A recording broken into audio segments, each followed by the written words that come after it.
peace does not exist in this unforgiving wilderness.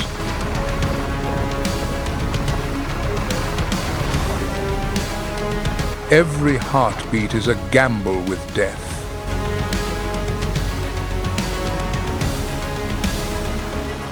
There is no room for hesitation, no referees, and absolutely no mercy.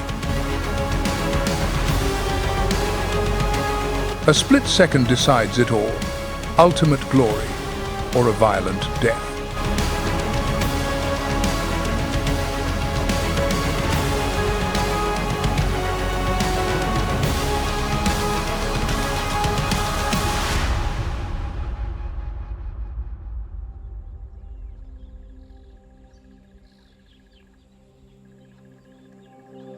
Where the acacia trees stretch endlessly across the open savanna, standing like nature's sentinels, the Mara River winds, a fluid boundary between heaven and earth.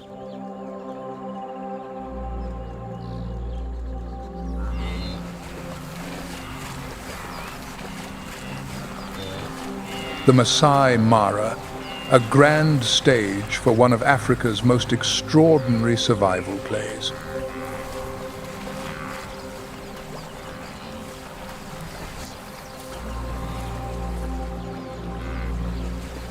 Here, the river is not just water, it is an arena.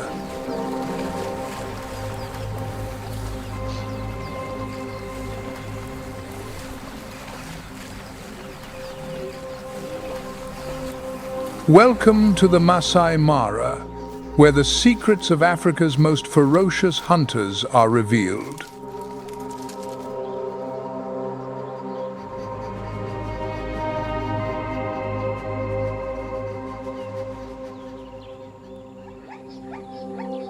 The Masai, the heart of East Africa, beats to a steady rhythm, breathing life into its spectacular landscapes.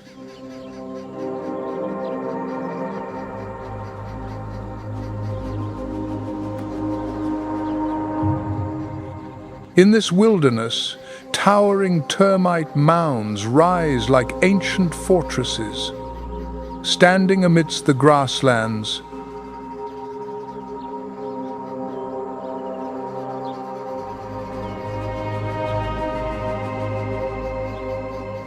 not just as natural formations, but as watchtowers for patient predators.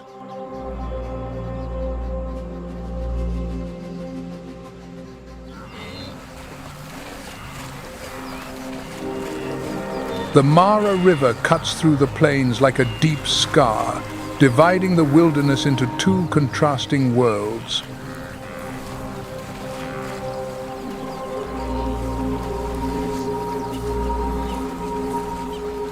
Its waters are not just a lifeline, they are a battlefield.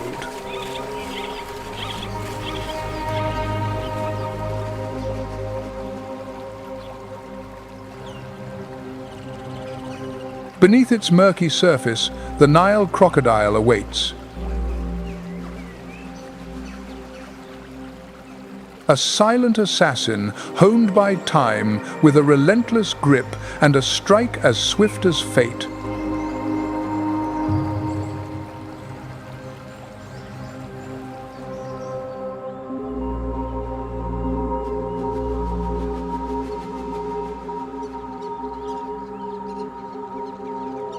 On land, the lionesses move with the air of seasoned warriors, masters of the hunt, their every step a dominion over the savannah.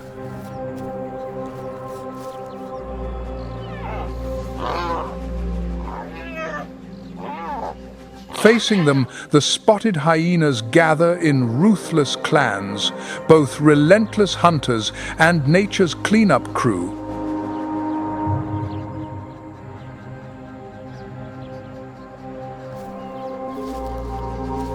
Deep in the thickets, the elusive leopard lies in wait, a shadow of silent precision.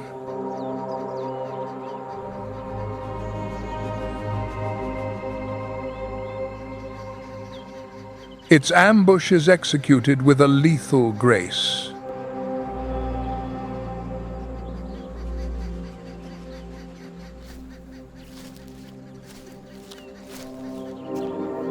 And across the vast open plains, the cheetah reigns.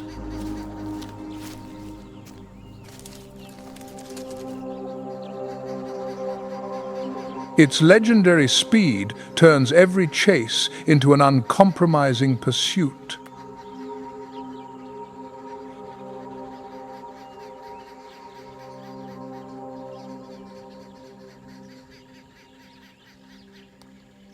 The vast Greater Mara ecosystem is a living tapestry of life, seamlessly connecting the Masai Mara National Reserve, the Mara Triangle, and the surrounding conservancies.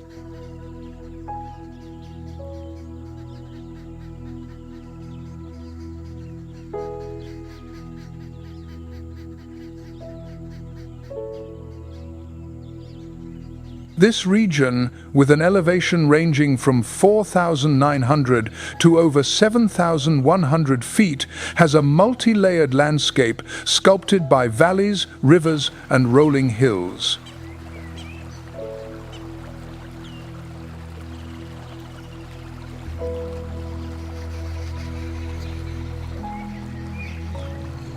The name Masai Mara is derived from the Masai community, the nomadic people who have coexisted with this land for centuries.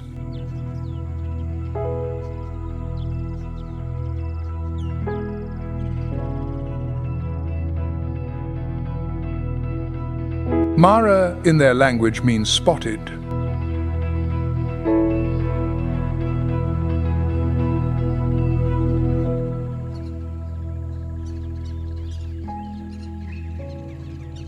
The Masai not only live here but have also become intrinsically linked to nature, maintaining their pastoralist lifestyle by herding cattle for generations.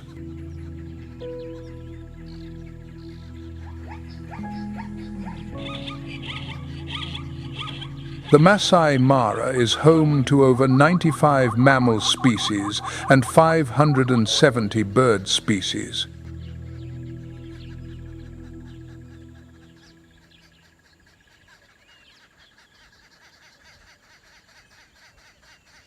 The savanna grasses, shrubs, and the iconic acacia trees stand tall.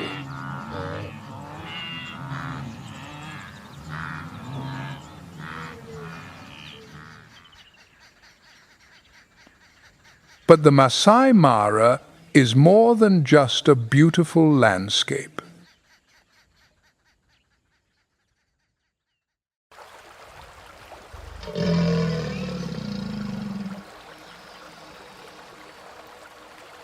In this story, the Nile crocodile emerges as the undisputed ruler of the Mara's deeps.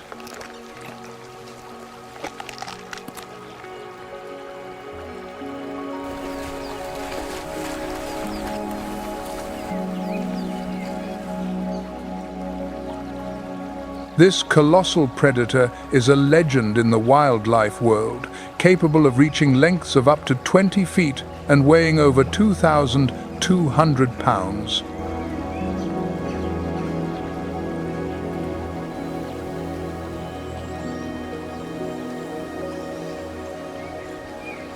According to a 2024 IUCN report, the largest Nile crocodiles can grow up to 23 feet, making them the second largest reptile in the world.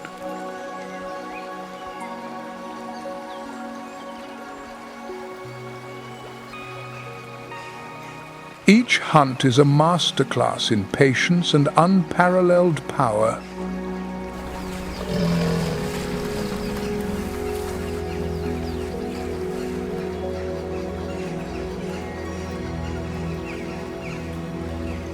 Under the scorching Masai Mara sun, Nile crocodiles are often seen lying motionless along the riverbanks.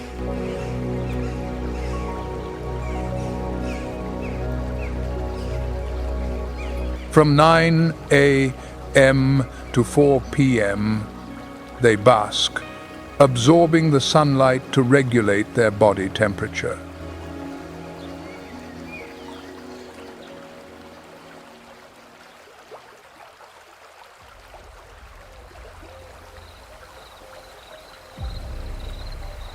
When the water temperature drops below 86 degrees Fahrenheit, these predators retreat to the land.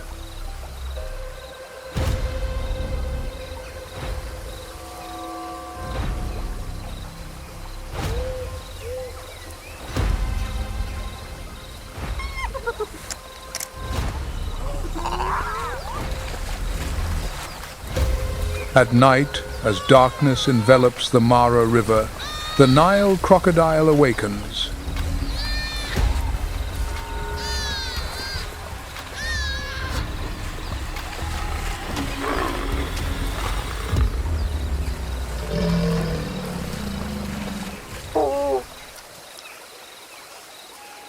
Every muscle is tensed, ready to strike with the precision of a compressed spring.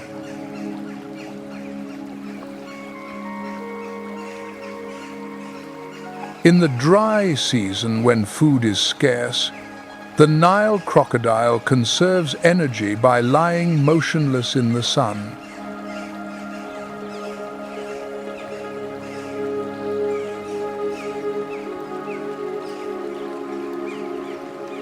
Its ability to store fat allows it to endure the harshest months, turning every meal into a crucial reserve for survival.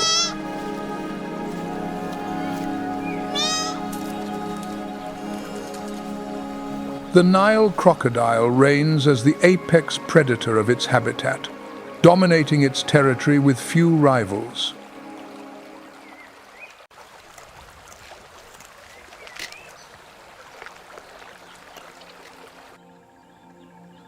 But can it truly challenge a Cape buffalo, a giant herbivore that can weigh nearly 2,000 pounds?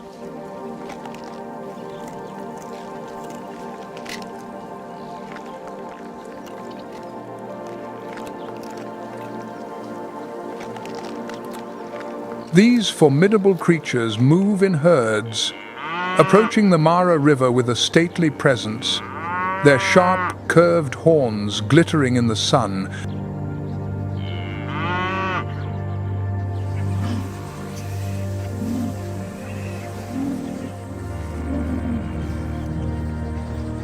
With a success rate of only about 15% when hunting buffalo, the crocodile faces a difficult challenge.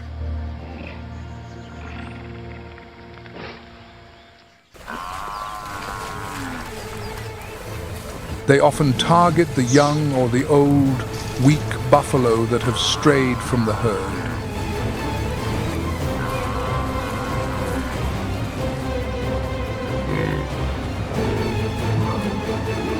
However, Cape buffalo are fierce fighters. When ambushed by a crocodile, they do not simply flee.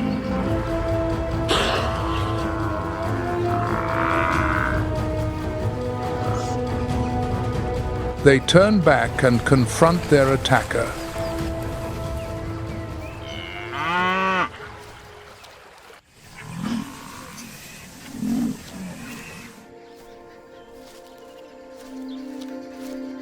The most fearsome aspect of the Cape buffalo is their sense of unity.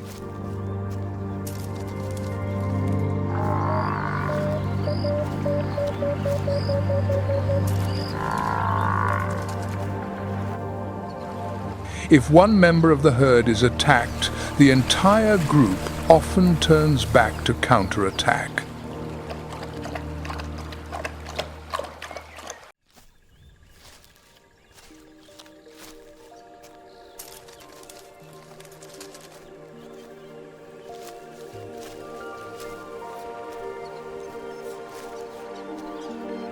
Another challenging target for the Nile crocodile is the Masai giraffe, the largest and most iconic giraffe in the Masai Mara.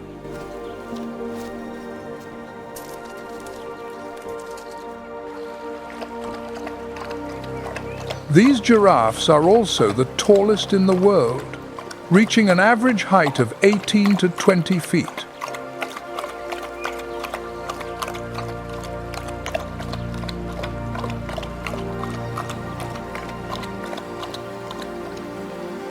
When a Masai giraffe bends its head to the Mara River to drink, it must splay its front legs and bring its head close to the ground, a vulnerable position.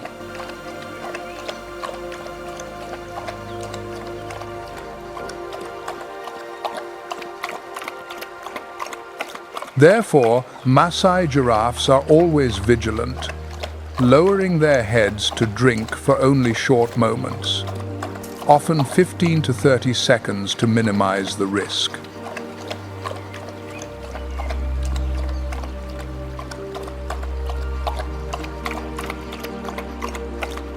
Even in this precarious position, the giraffe is not an easy target.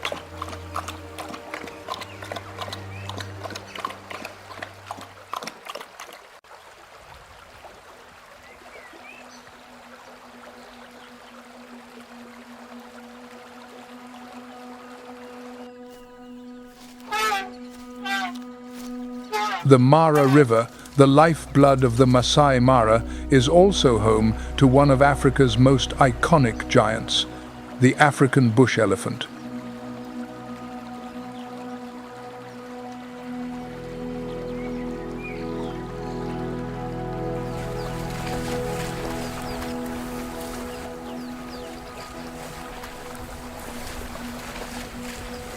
A member of the Big Five and the largest land animal on Earth, these elephants stand up to 13 feet tall and can weigh up to 15,000 pounds.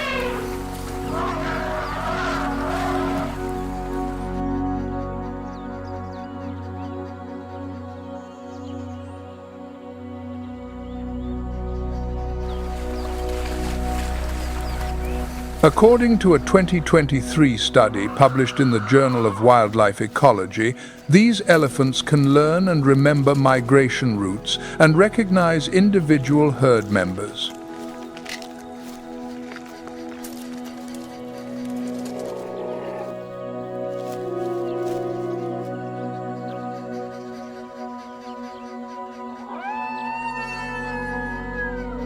When the herds of African bush elephants approach the banks of the Mara River, every step resonates with dominance.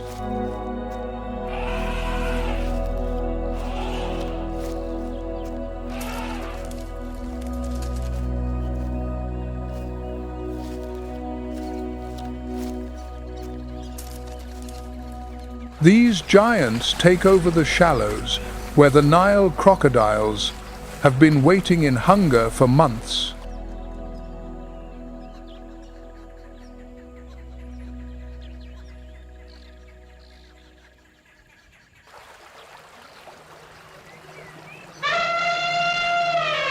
In cases where a crocodile targets a young or a weak old elephant, success is still highly unlikely.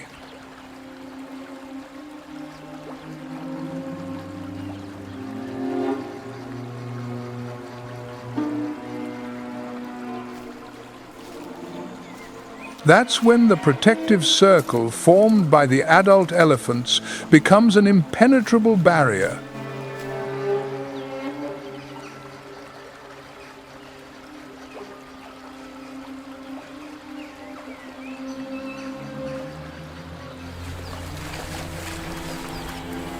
At the slightest sign of a threat, they stomp their giant feet, swing their trunks like formidable weapons, and emit thunderous calls.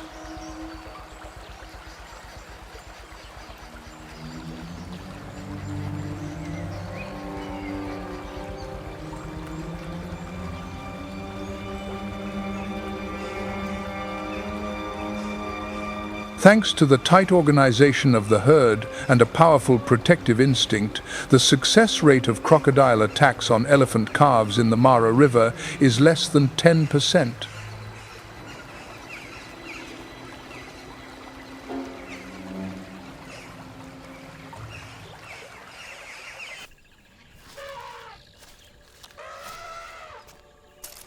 The powerful footsteps of the African bush elephant do more than just stir the ground around the Mara River.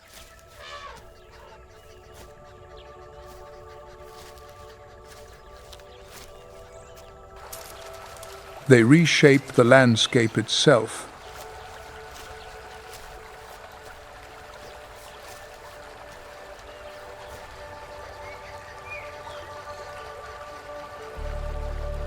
As these massive creatures tear through vegetation and dig deep into the earth in search of hidden water sources, they inadvertently create small ponds and channels.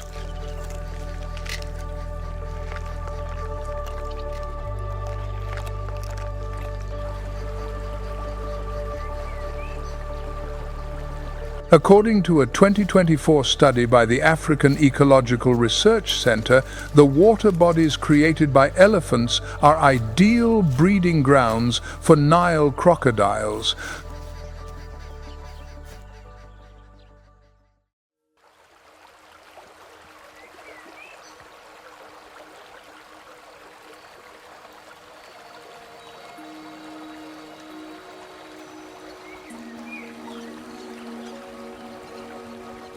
Unlike the unpredictable prey, the Nile crocodile eagerly awaits the grand feast that takes place annually from July to October.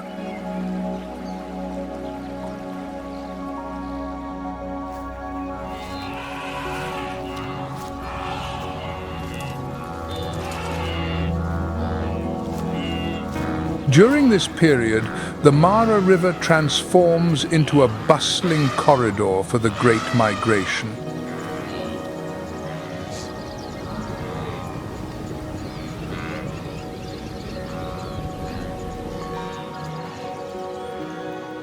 Over 1.5 million wildebeest, along with 300,000 zebras and hundreds of thousands of gazelles, leave Tanzania's Serengeti.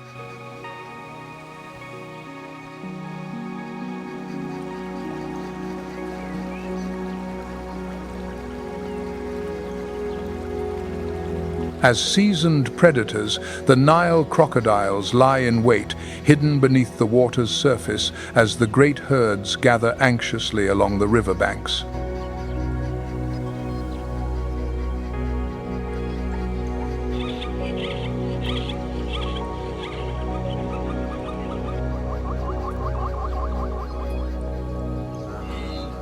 The mortality rate in the migrating herds can be as high as 10 to 15%, with many falling victim to the sudden, brutal ambushes of these ancient reptiles.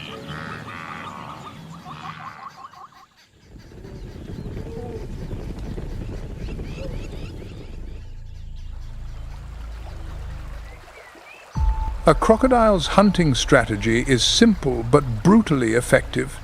Target the weakest prey amidst the chaos and dispatch it with precision.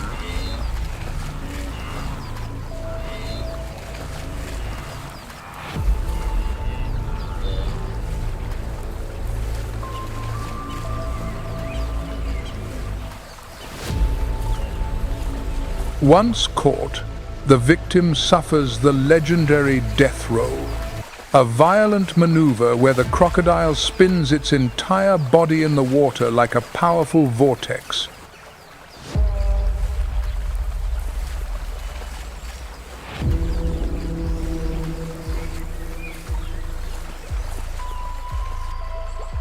This force is enough to break bones and tear flesh, ripping even the largest prey into small, manageable pieces.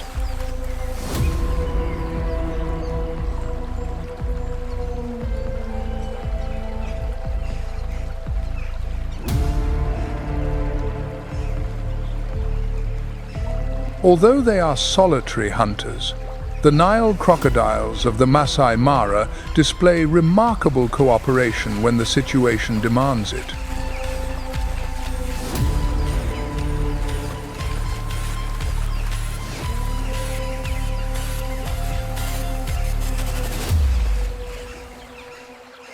When one initiates an attack, others quickly join in, clamping their powerful jaws onto a struggling prey.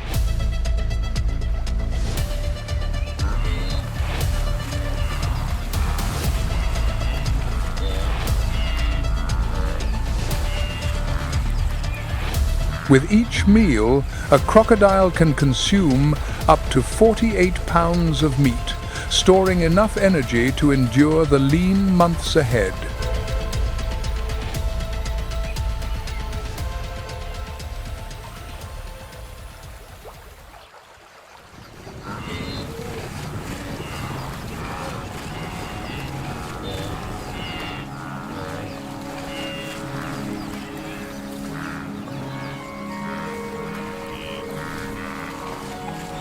As the Mara River's current swells, the wildebeest plunge in with collective force and unshakable determination.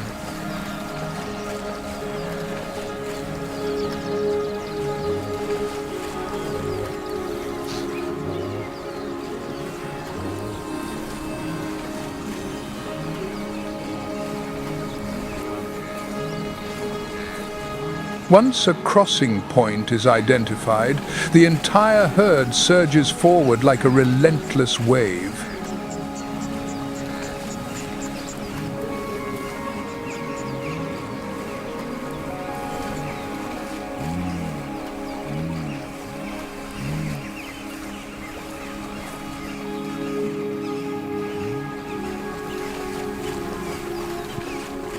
Often interspersed with the black and white striped zebras, the chaos makes it difficult for crocodiles to single out a target.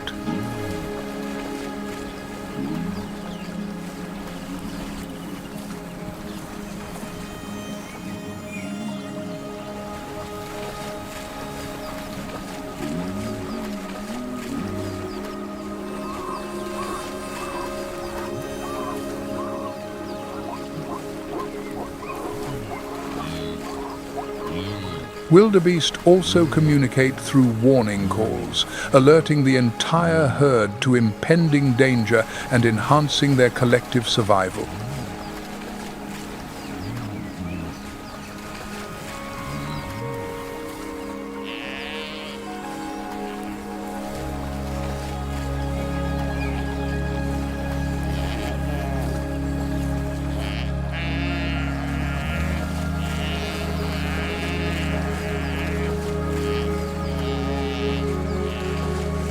The zebras, though fewer in number, act as the pioneers of the migration.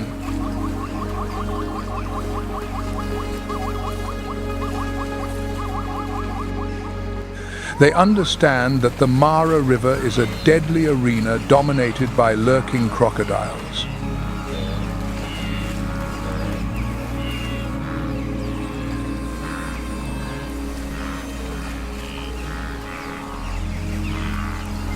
Instead, they rely on solidarity, waiting until their numbers have swelled before making the perilous journey together.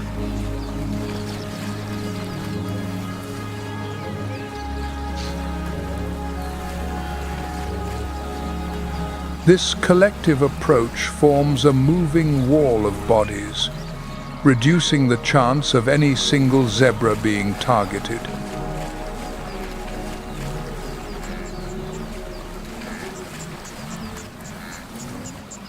The zebras further enhance their chances of survival by mingling with the enormous herds of wildebeest.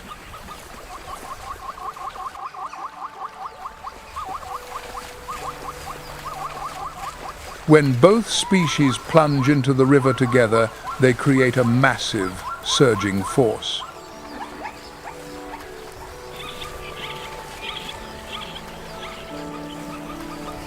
This relentless battle for survival is driven not just by instinct, but by solidarity.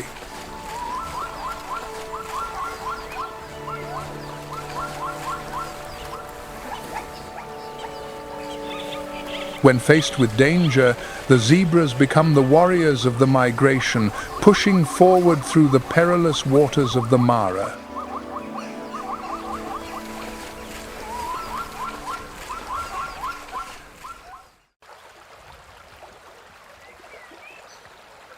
Surviving the treacherous Mara River is just the beginning.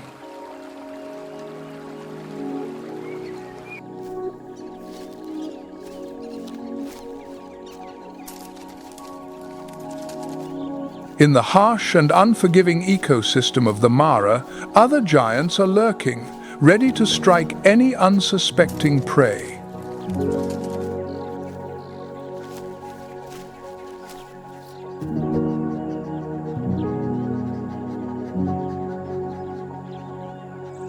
The relationship between the Nile crocodile and big cats, like the lion and the leopard, is one of cautious confrontation.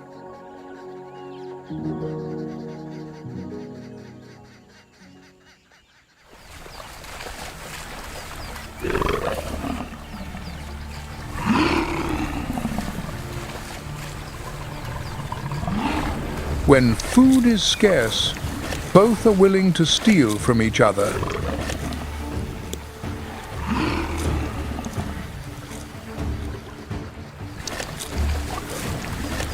These encounters are often a battle of intimidation, bared fangs, growls, and calculated movements.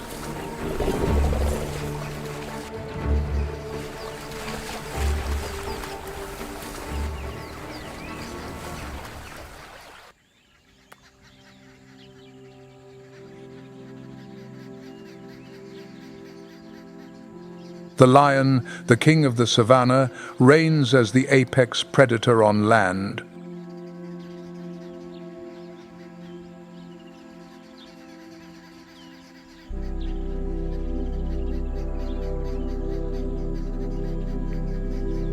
Weighing up to 550 pounds, its most prominent feature, the thick, dark mane, is not just a shield against the bites of rivals.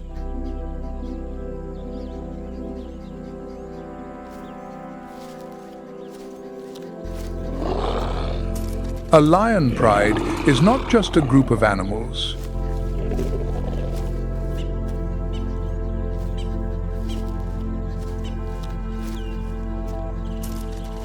It is a highly structured society, typically comprising 10 to 15 members.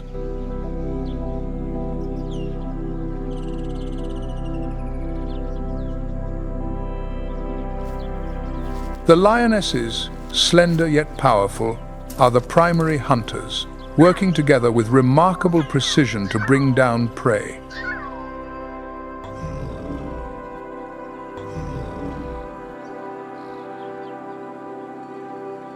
For the lion, every confrontation is not just a test of strength.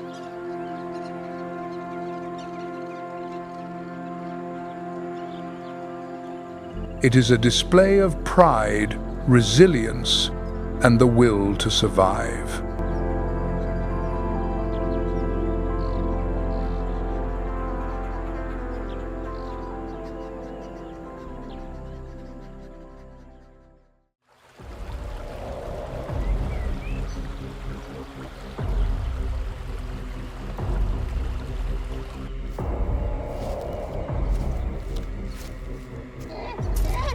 Besides the ungulates, Nile crocodiles also prey on primates like the olive baboon, also known as the Anubis baboon.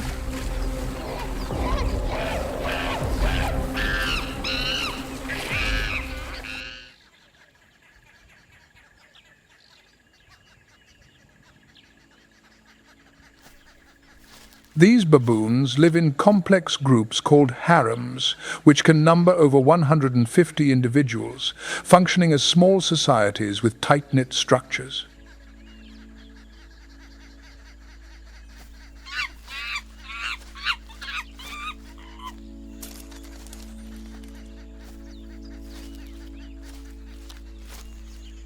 The Mara River is both a vital source of life and a dangerous battlefield for these primates.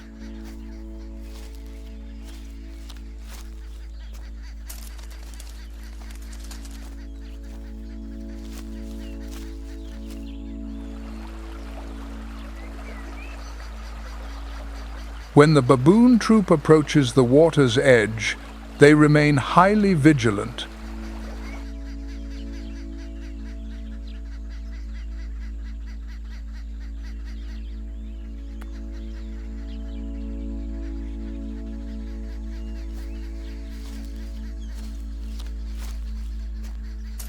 sharp eyes scan every ripple, and ears are tuned to any unusual sound.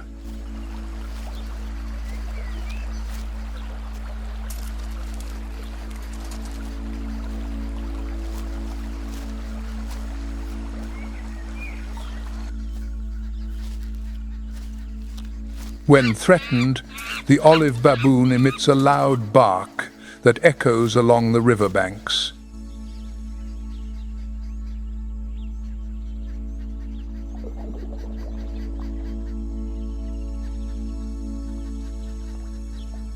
The dominant males react immediately, creating even louder noises.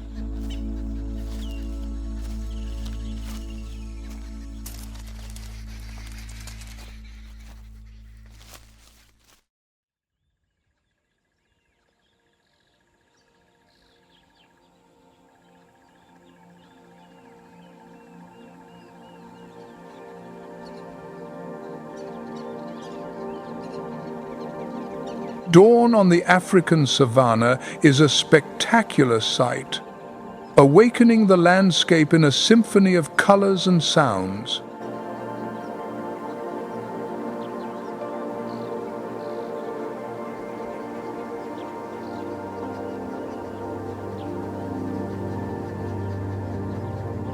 As the first rays of dawn break over the horizon,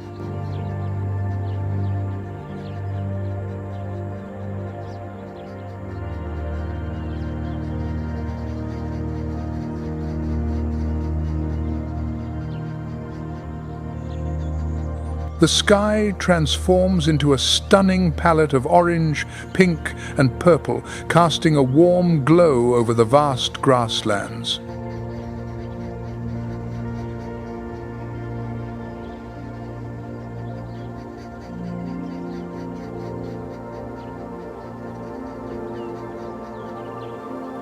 As the sun climbs higher, its golden rays illuminate the dew-drenched grass, glittering like diamonds in the morning light.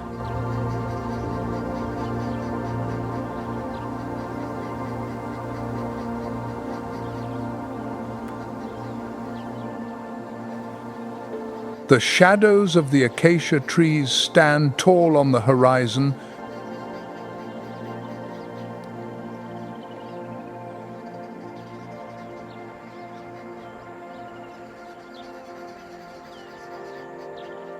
their iconic shapes creating a striking contrast against the vibrant sky.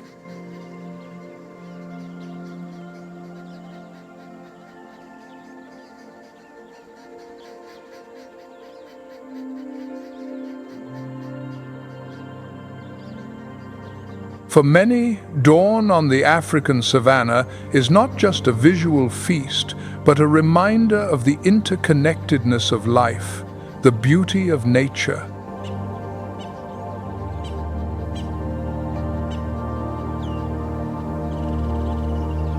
This moment of peace and awakening is fleeting, but it sets the stage for the vibrant, sometimes harsh realities of life on the savanna.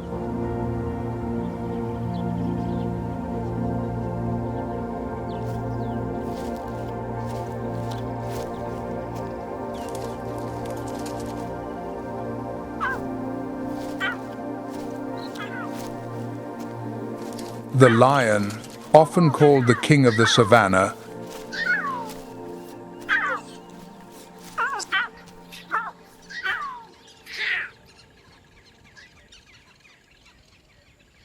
strength, majesty, and a complex social structure define its journey to dominance.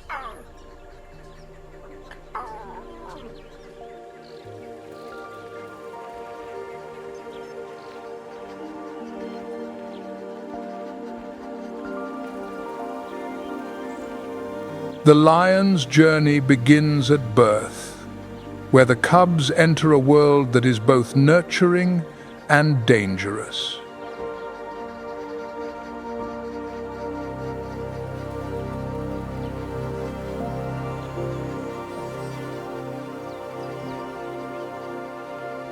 Usually born in litters of 2 to 4, these vulnerable creatures are completely dependent on their mother for nourishment and protection.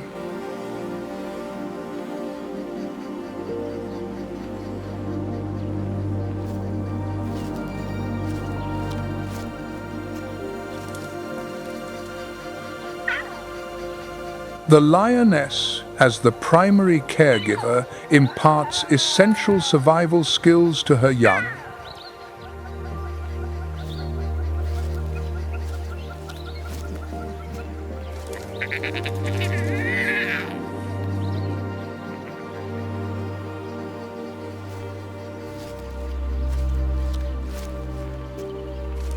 Lions tend to stay in their birth pride, while young males face a critical juncture.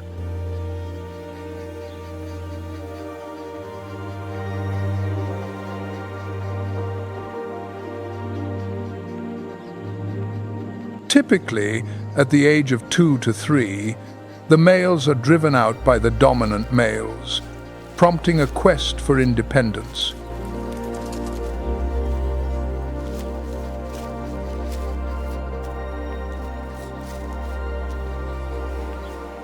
The transition from dependence to independence is fraught with challenges.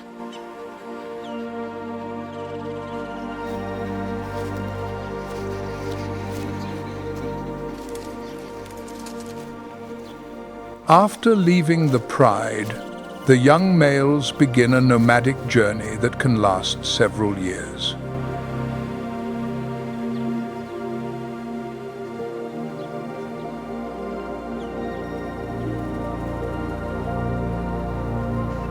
This phase of their life is marked by uncertainty as they must navigate the dangers of the savannah.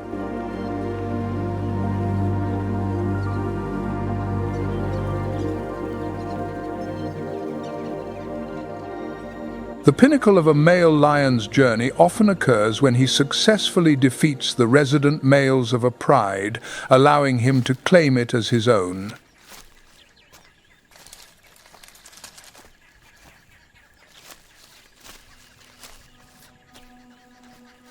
Upon assuming leadership, the male steps into a new role: protector, provider, and mate.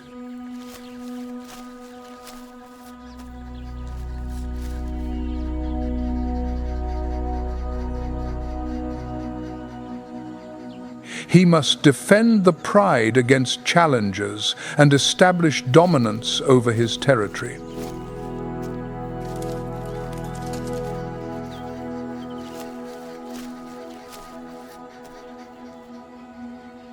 The lion's journey to becoming the king of the savannah is a profound tale of resilience, competition, and the complex dynamics of pride life.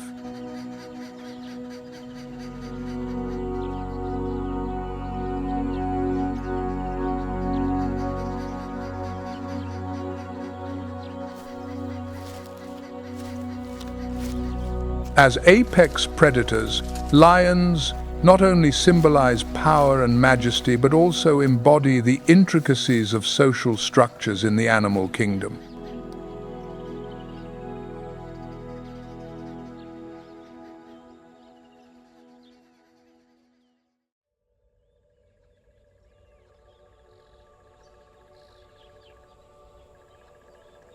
Known for their adaptability and solitary nature, leopards are one of the most versatile big cats, capable of thriving in diverse environments.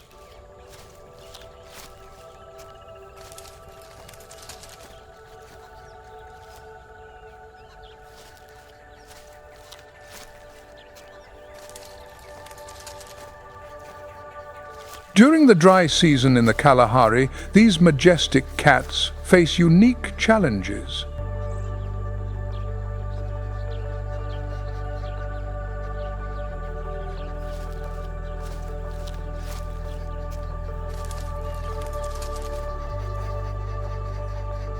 And exhibit remarkable behaviors that highlight their resilience and adaptability.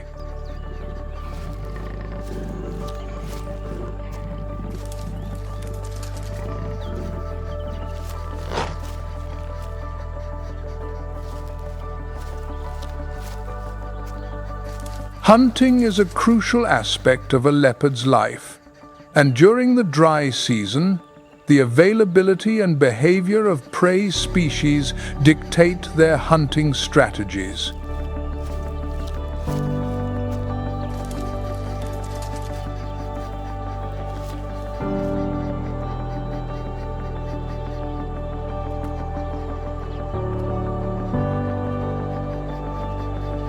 In the Kalahari, common prey includes springbok, impala, and duiker, all of which can become more difficult to hunt as the dry season progresses.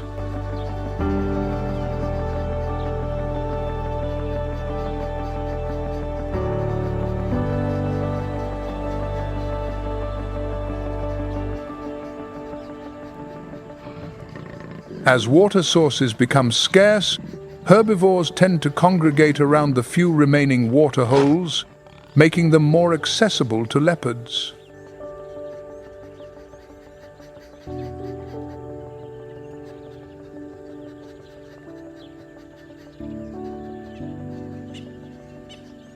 Leopards employ stealth and patience when stalking their prey, using their spotted coats to blend in with their surroundings.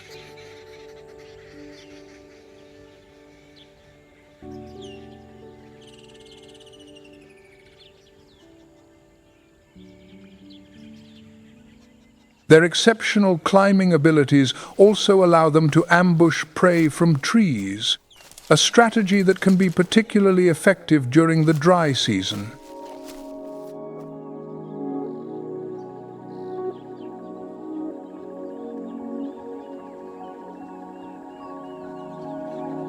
During the dry season, hunting becomes crucial for survival.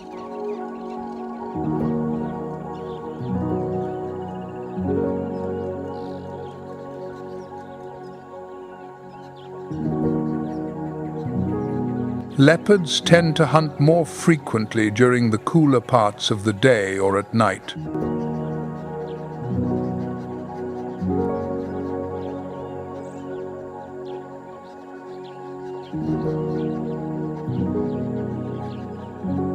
Leopards are solitary animals, with both males and females maintaining large territories that they patrol and defend from intruders.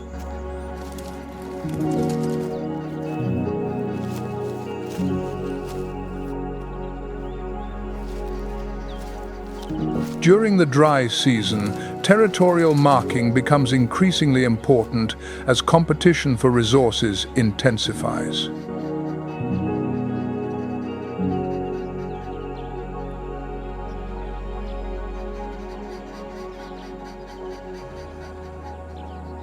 Surviving the Kalahari's dry season requires significant adaptation from the leopard.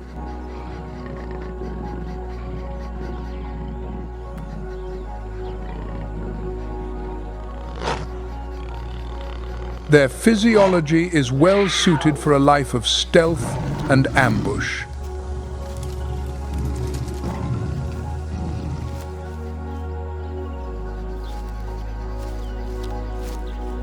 However, to thrive in this arid environment, leopards have also developed behaviors and physiological traits that allow them to cope with extreme temperatures.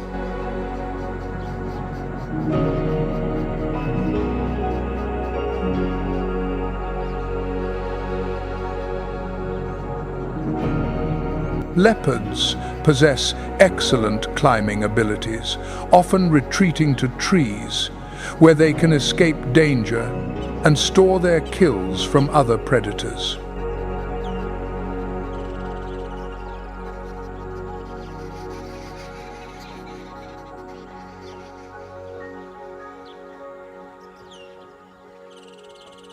Although they primarily hunt ungulates, they can switch to preying on smaller mammals or birds when large prey is scarce.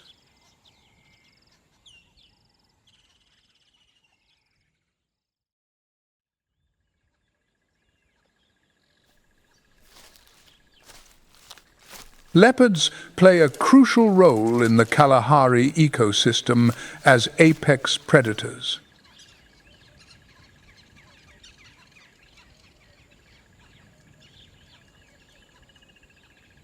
By controlling herbivore populations, leopards ensure that the vegetation remains healthy and resilient.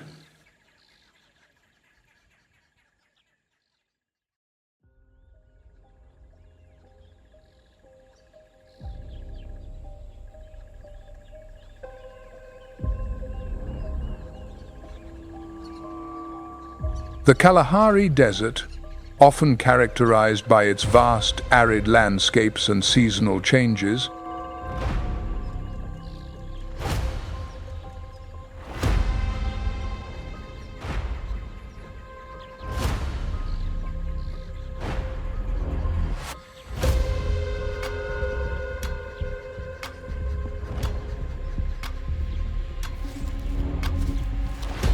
is a unique habitat for a variety of wildlife, including the fastest land animal on Earth, the cheetah.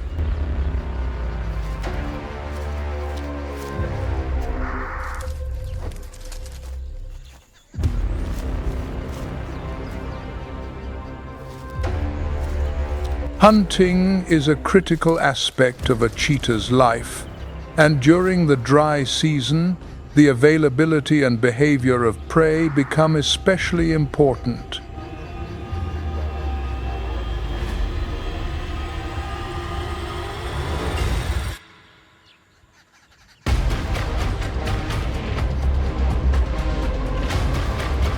Common cheetah prey in the Kalahari includes small to medium-sized ungulates like springbok, impala, and gazelles.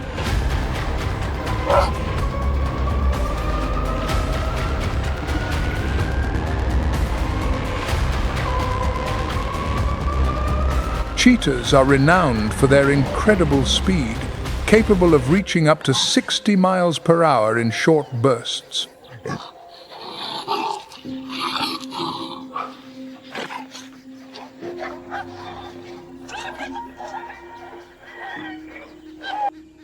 This speed is a crucial asset during hunts.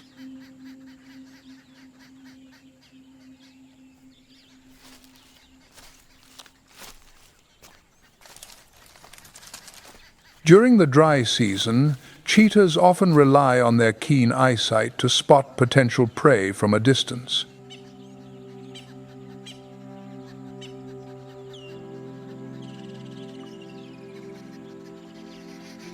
The dry season presents both opportunities and challenges for hunting.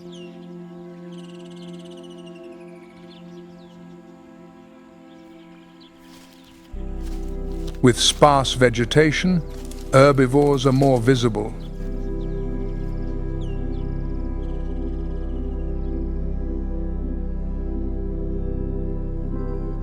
However, as water sources dwindle, prey can become more vigilant, increasing the difficulty of successful hunts.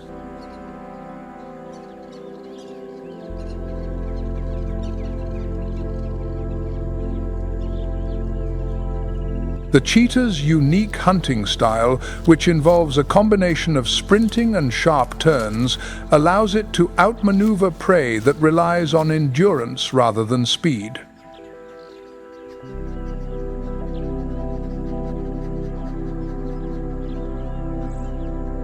While cheetahs are often solitary animals, their social structures are more flexible than those of lions.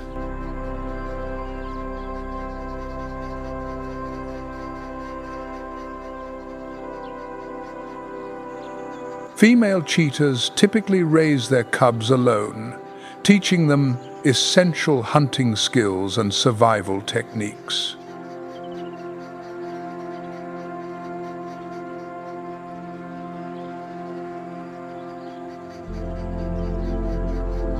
During the dry season, the mother's role becomes crucial as resources become scarce.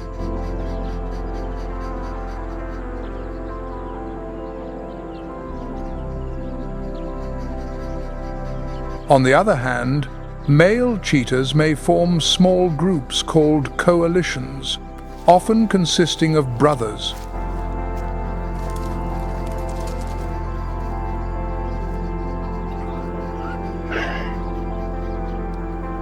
These coalitions can enhance hunting success and provide protection.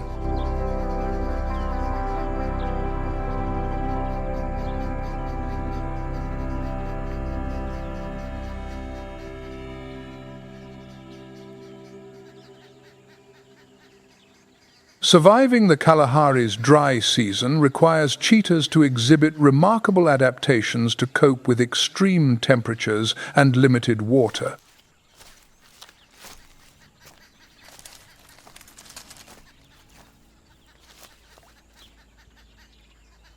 Their light-colored coats provide camouflage in the sandy environment, aiding in stalking prey.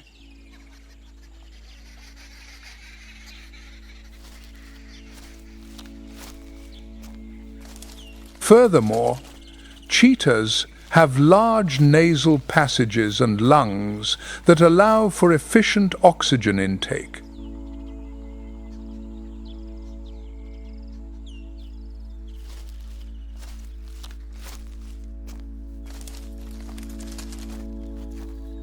During the dry season, water becomes a primary concern for all desert-dwelling animals, including the cheetah.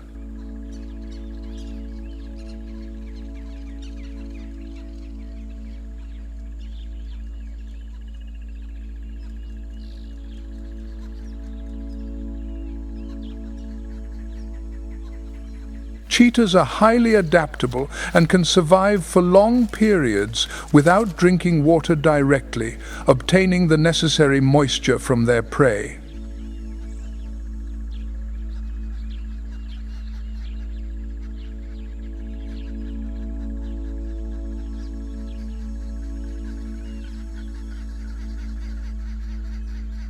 Cheetahs play a vital role in the Kalahari ecosystem as apex predators.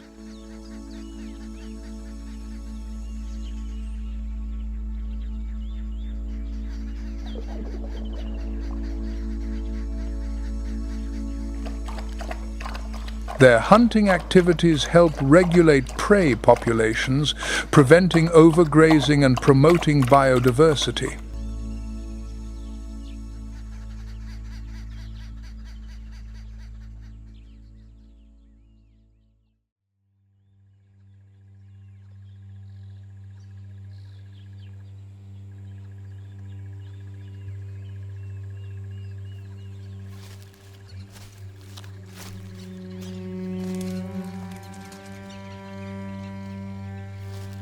The majestic oryx, a symbol of resilience in the desert.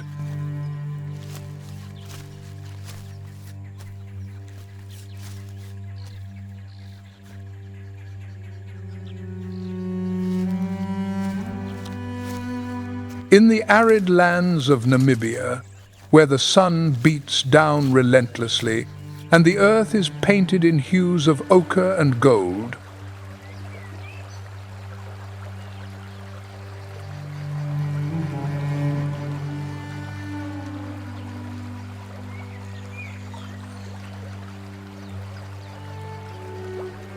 the oryx stands as a testament to nature's resilience and beauty.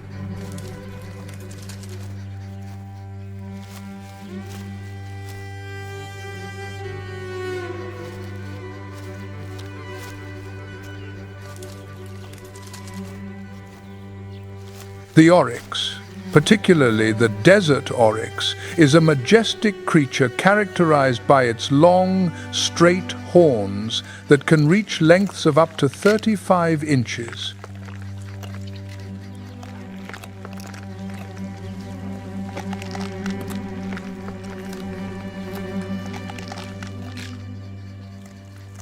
The oryx's coat is a beautiful blend of sandy beige and white, providing perfect camouflage against the desert sands.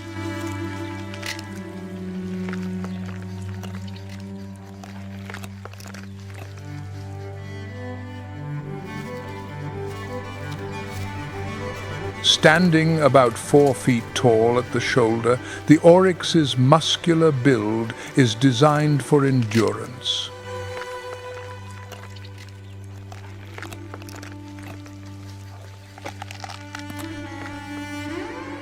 Its long legs allow for swift movement across the vast desert expanses.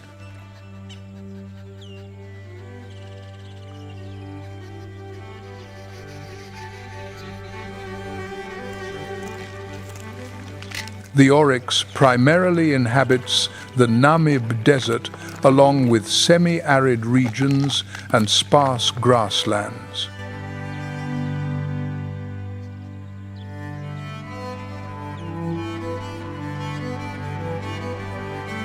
The oryx is renowned for its extraordinary ability to go for long periods without drinking water.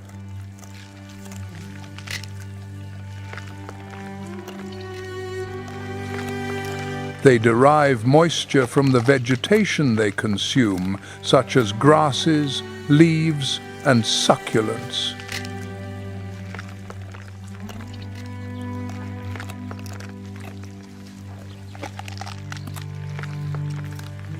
Socially, the oryx is often found in small herds, typically consisting of females and their young, led by a dominant male.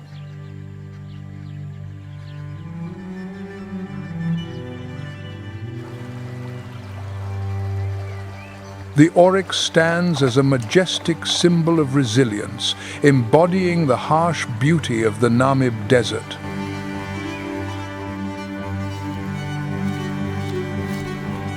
In a world where survival often depends on the smallest of adaptations,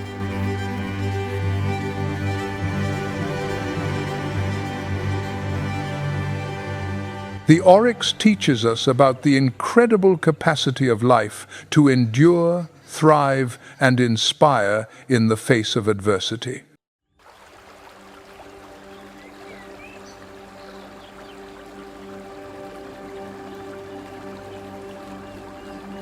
Amidst the wetlands, a white silhouette quietly emerges.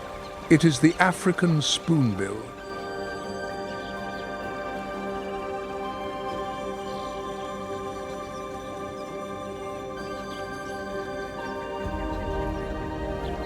It usually stands in water 4 to 16 inches deep, slowly advancing while moving its open beak back and forth underwater.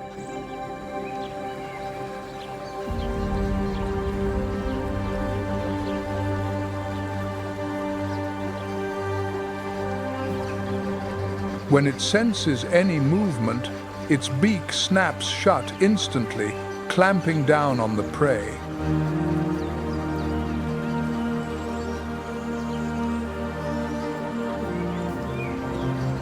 This unique spoon-shaped weapon is a perfect tactile sensor.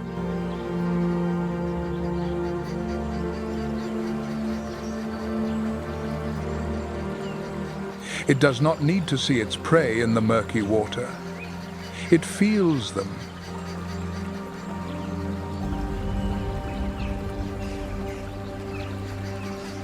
With just a light touch from a small fish or a larva, the beak trap springs shut at an inescapable speed.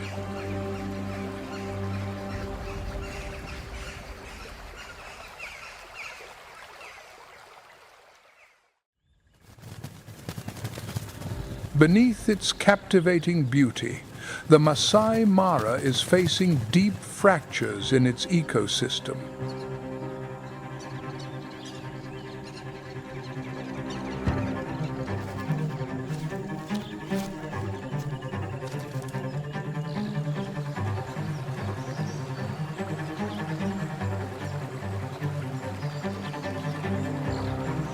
The flow of water into the Mara River is no longer as regular as it once was.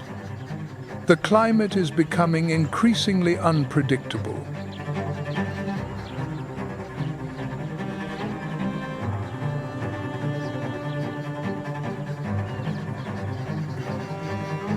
Prolonged droughts, once considered rare events, have now become the new norm.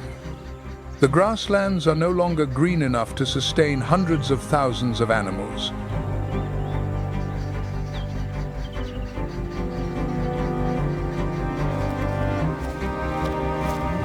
When prey is scarce, predators become bolder. Conflicts between humans and wildlife are on the rise.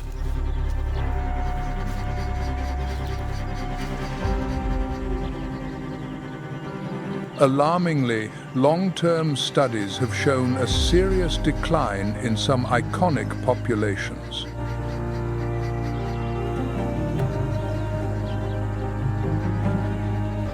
Species such as giraffes and warthogs have seen their numbers plummet in recent decades, a warning sign for the health of the entire ecosystem.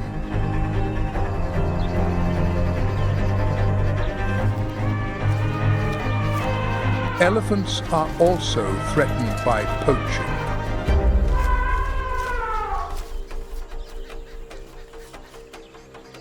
Currently, fewer than 35 black rhinos are recorded in the Masai Mara.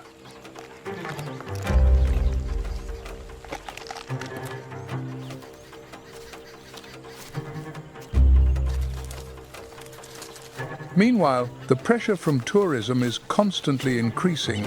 The noise from engines and crowds disrupts the fragile rhythm of the animals' lives.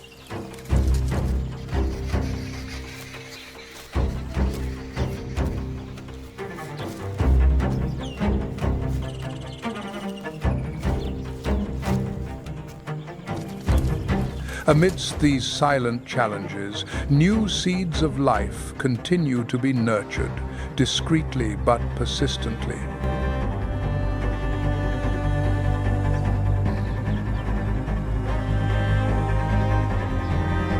On the lands of the Masai Mara, conservancies managed by local communities have become safe havens for over 80% of the region's large animals.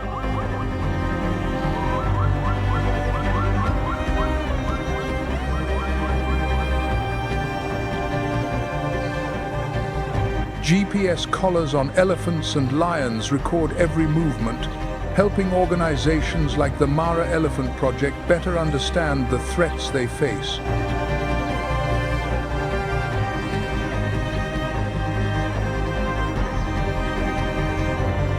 The Masai community is no longer on the sidelines.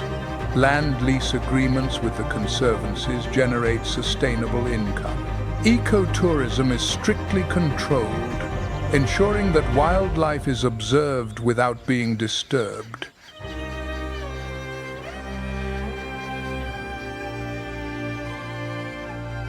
Every step we leave on this planet creates an imprint, positive or negative. The choice is ours.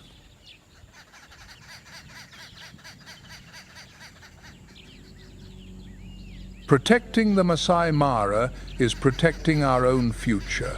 Wherever we are, every small action can make a difference. Nature needs our voice now, before it is too late.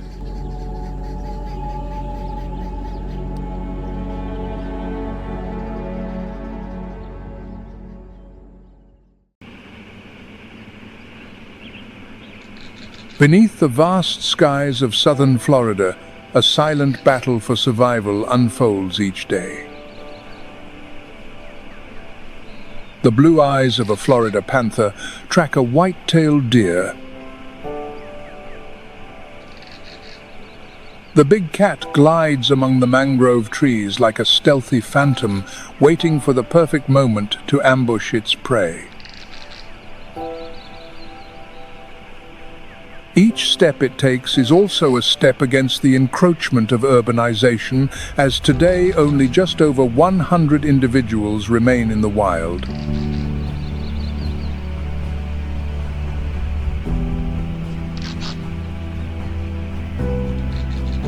In the brackish waters, an American alligator moves in silence, but the currents are no longer what they were. Rising sea levels have devastated the areas where they once bred.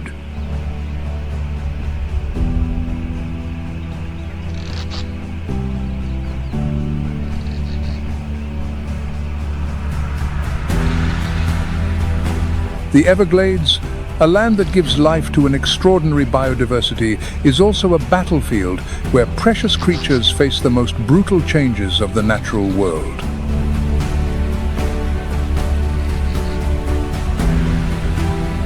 Woven with the ancient stories of nature, the Everglades is a place where every creature from the American alligator to the West Indian manatee exists in a slow but vibrant dance.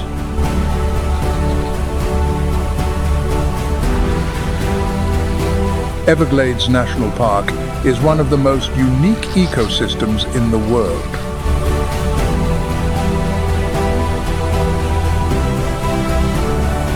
Established in 1947, this park protects over 2,300 square miles of land.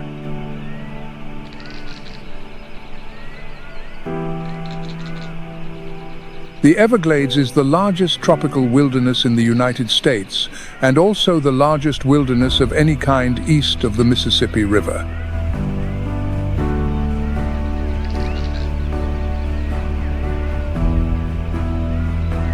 Overcoming all challenges, the park was designated a UNESCO World Heritage Site in 1979.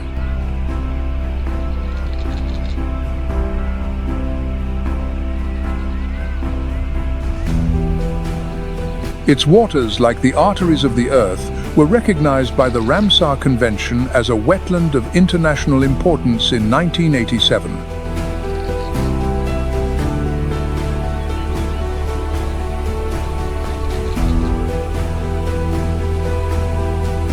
The journey of the Everglades begins with an ancient geological story.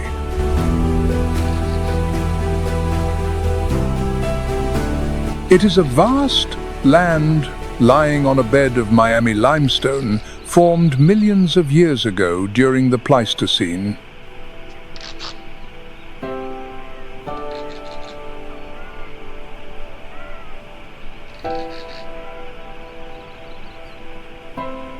Tiny marine organisms, corals, shells and plankton died and left behind their sediments like silent pieces, building the skeleton of this land.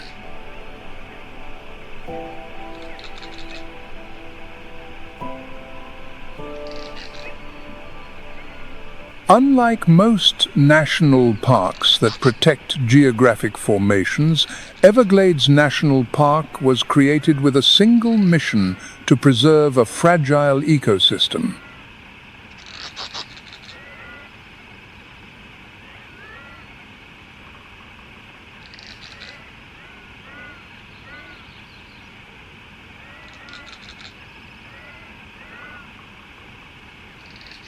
It is the most significant breeding ground for tropical wading birds in North America and contains the largest mangrove ecosystem in the Western Hemisphere.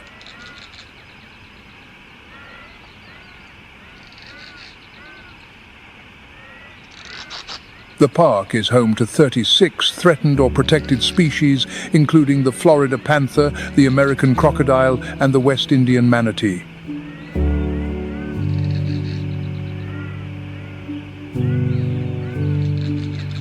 The Everglades is also a haven for more than 350 species of birds, 300 species of fish, 40 species of mammals, and 50 species of reptiles.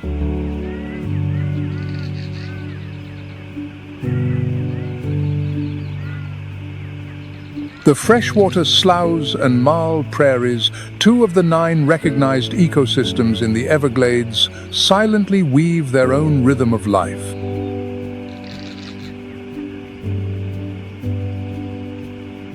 It all begins with the slow but constant movement of water, the essential element that shapes the identity of this land.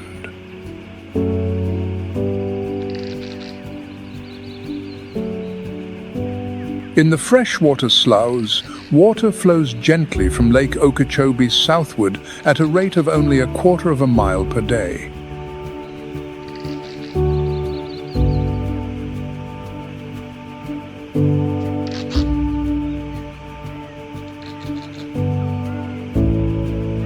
From a distance, these waters may seem still, but they are in fact essential arteries that sustain the aquatic ecosystem, nurturing majestic plants like sawgrass, which can grow up to 6 feet tall.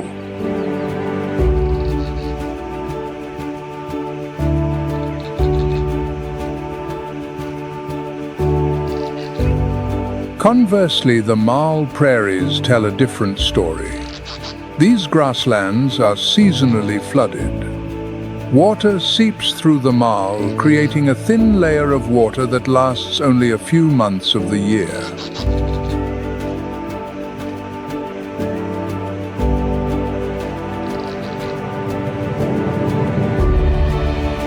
When the water recedes periphyton, a mixture of algae and plankton clinging to the limestone emerges and transforms into a grey sludge, a silent symbol of the approaching dry season.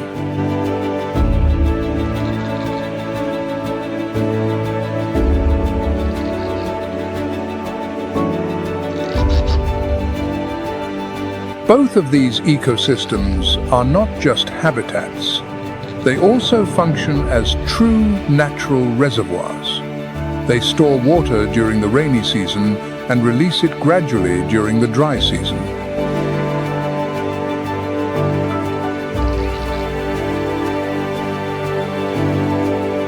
Thanks to this, the Everglades maintains its sweet flow and resists saltwater intrusion from the nearby ocean.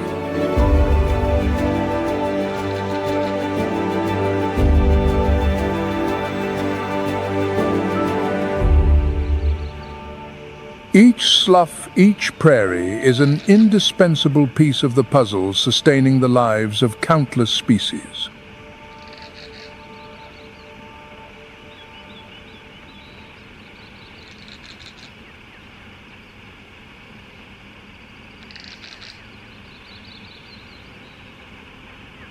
The abundance of fish, amphibians, and young birds in the swamps attracts many species of freshwater turtles and reptiles.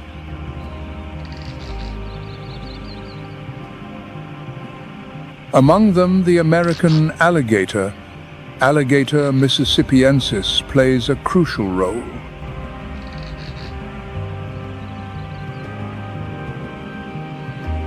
As a living icon of this ecosystem, the American alligator not only survives, but also maintains the natural balance.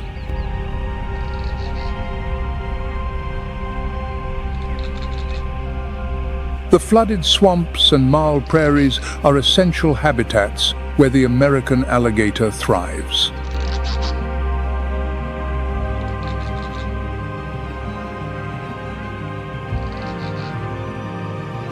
Although once on the brink of extinction in the 20th century, this species was removed from the endangered species list in 1987.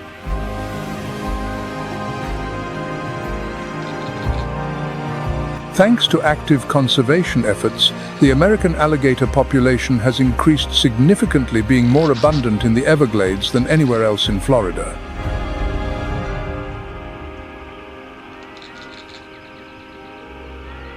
From once being considered a critical patient on the endangered species list, there are now over 1.25 million individuals in Florida alone.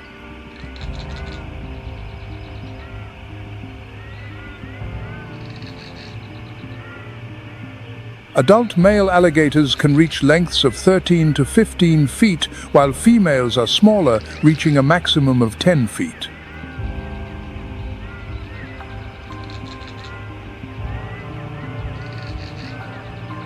However, in southern Florida, both sexes tend to be smaller, with a characteristically broad snout.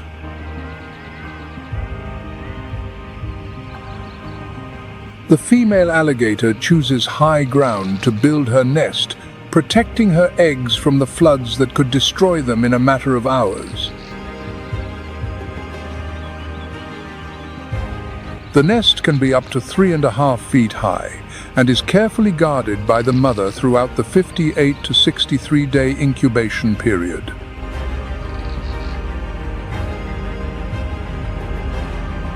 In the early stages of life, the diet of an American alligator consists mainly of insects, small fish, and frogs. As they grow, alligators expand their menu. They hunt larger fish turtles, birds, and even small mammals.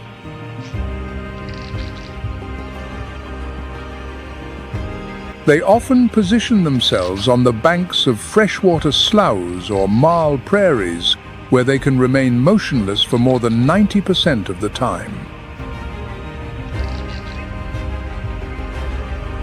For larger prey, like the white-tailed deer or wild boar, the alligator uses its famous technique known as the death roll.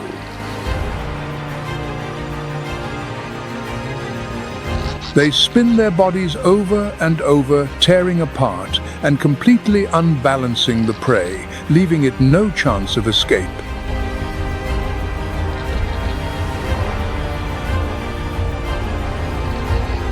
We have seen the American alligator as an apex predator, but its most crucial role is revealed when the dry season arrives.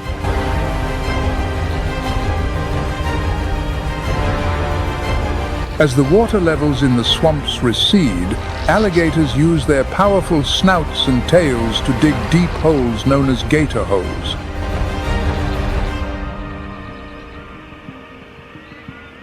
These holes are not just a refuge for the alligator itself. When much of the Everglades dries up, they become the last oases, precious reservoirs of fresh water.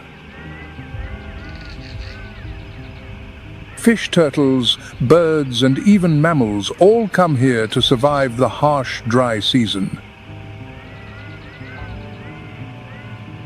In this way, the American alligator unwittingly becomes an ecosystem engineer. It not only hunts to survive, but it also shapes the habitat, becoming an unwilling guardian for dozens of other species.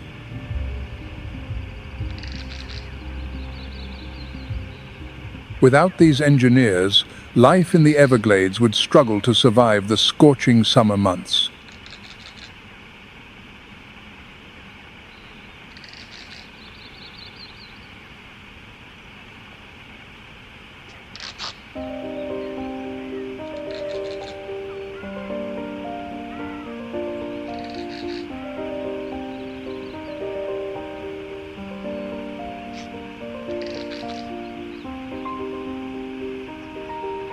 Also, in these silent waters, the great blue heron spreads its wings like a living symbol of the Everglades ecosystem.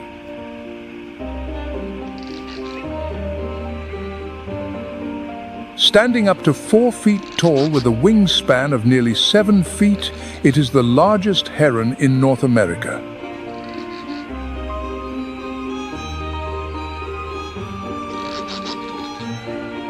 The freshwater sloughs, the natural channels where water flows slowly, are its ideal hunting grounds.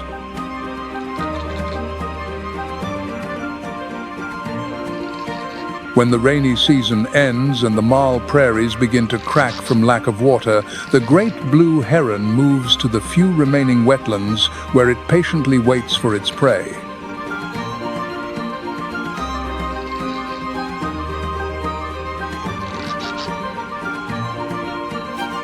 Under the brilliant Everglades sun, the great blue heron stands tall like a motionless statue in the shallow water.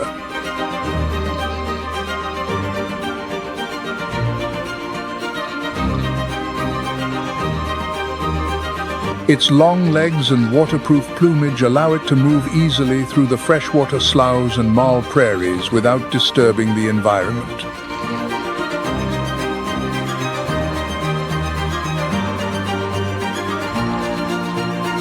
When a prey, be it a fish, an amphibian, or even a small mammal, glides by, the great blue heron reacts with a lightning-fast movement, launching its long neck and sharp bill into the water.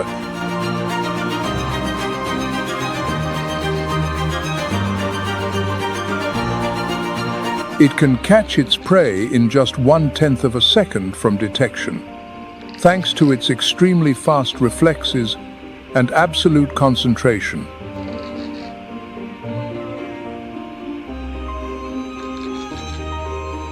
Thanks to this precise skill, the success rate of the great blue heron in the freshwater sloughs is between 60 and 70%, according to a 2023 report.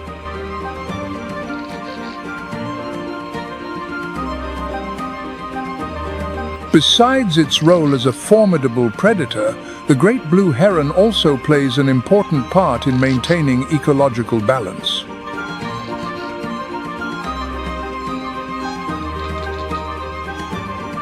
By feeding on fish and amphibians, this species helps to control the populations of its prey, preventing an overabundance that could alter the dynamics of the ecosystem.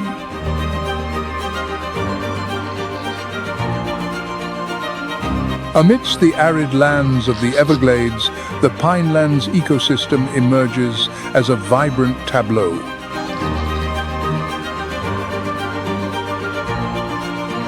Although it occupies only 2% of the park's area, this ecosystem is one of the most important, protecting a unique biodiversity.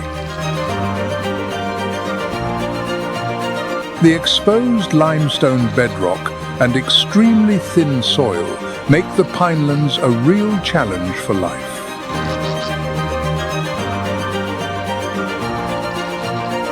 However, the South Florida/pines rise strongly from the cracks in the rock where water and soil accumulate in small pockets.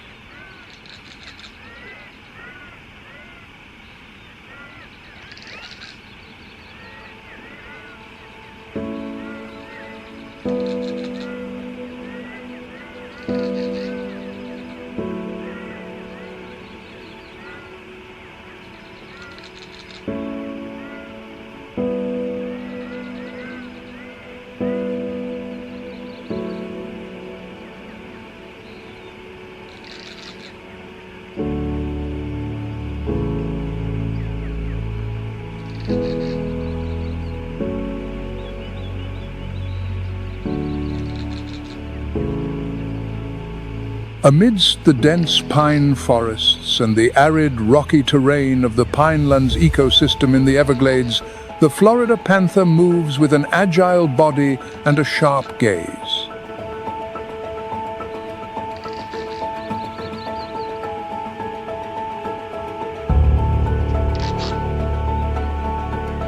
This cat is one of the top predators in Florida and a unique subspecies of the cougar.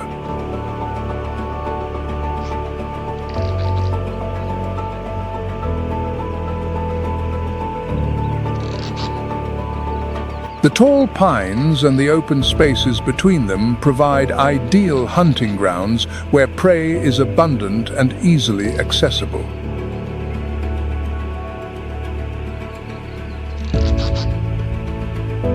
However, not all areas of the Everglades are suitable for this species.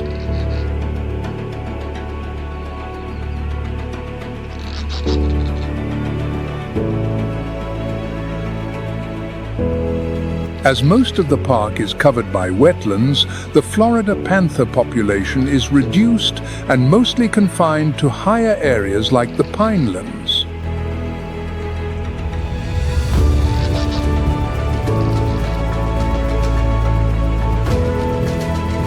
The Florida panther is currently on the endangered species list with an estimated population of only 120 to 230 individuals, primarily living in southern Florida.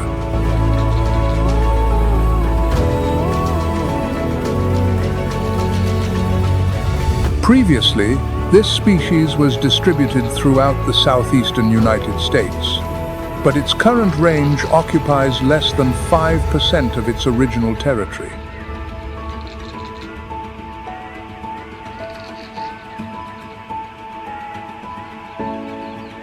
Its primary prey is the white-tailed deer, which makes up 70 to 90% of its diet, thanks to the abundance of this species in the region.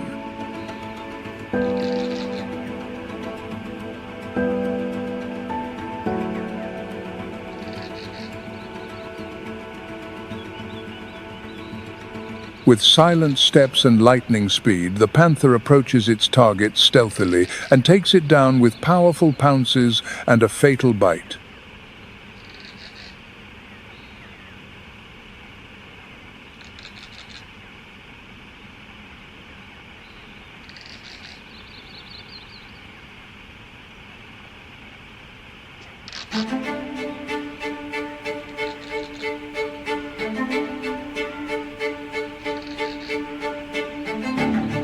In the pinelands of the Everglades pineland ecosystem, the presence of the white-tailed deer dictates the rhythm of the entire ecosystem's balance.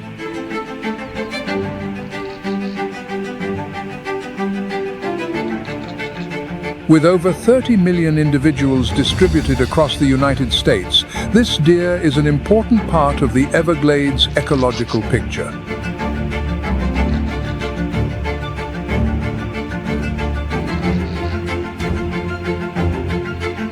The white-tailed deer makes up 70 to 90% of the Florida panther's diet, playing a fundamental role in the food chain.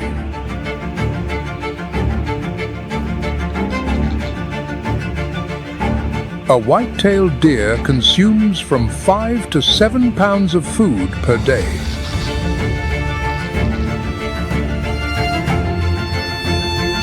Its diet varies with the seasons, consisting mainly of shrubs, leaves, acorns, and sometimes grass.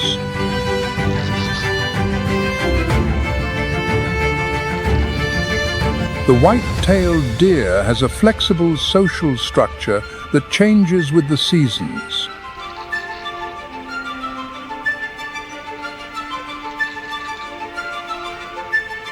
During the rut, which typically occurs from October to December, males and females live separately and only meet to mate.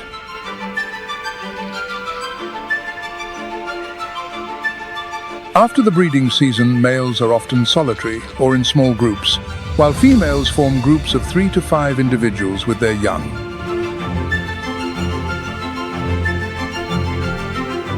During the rut, males compete fiercely for the right to breed.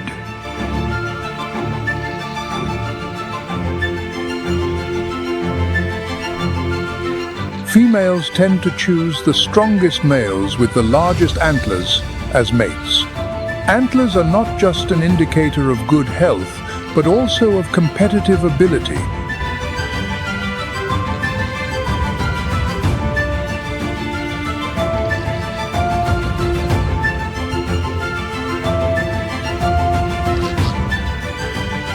This process ensures a stronger next generation and a genetically healthy population in the long run.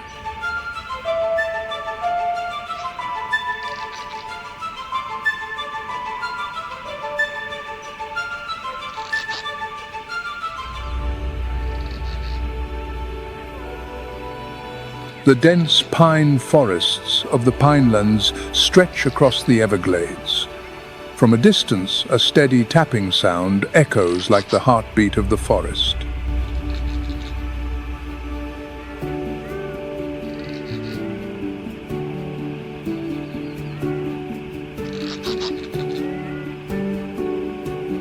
This is not just a refuge, but also a hunting ground for woodpecker species of the family Picidae.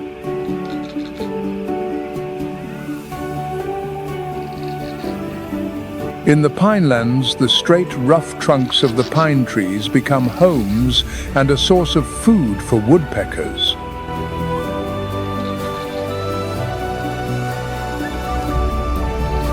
The red cockaded woodpecker, with its distinctive plumage, forages by drilling into the bark, creating crevices where insects hide.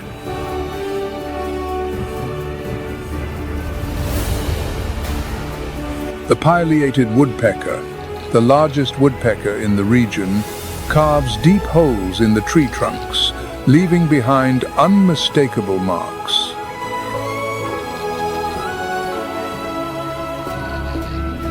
Meanwhile, the red-bellied woodpecker moves nimbly among the thinner branches, searching for food among the leaves.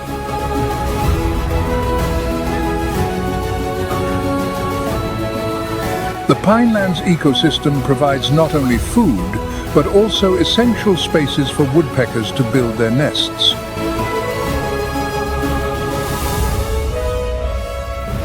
The cavities they excavate are not just their breeding grounds, but also become shelters for other animal species.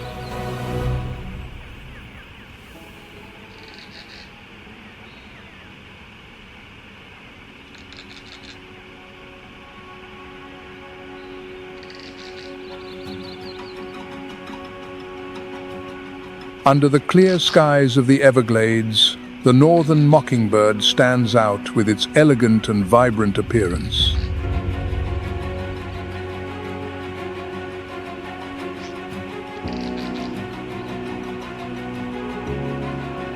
Its silver-gray plumage allows it to blend into the arid landscape of the Pinelands, but whenever it takes flight, its distinctive white wing patches shine brightly.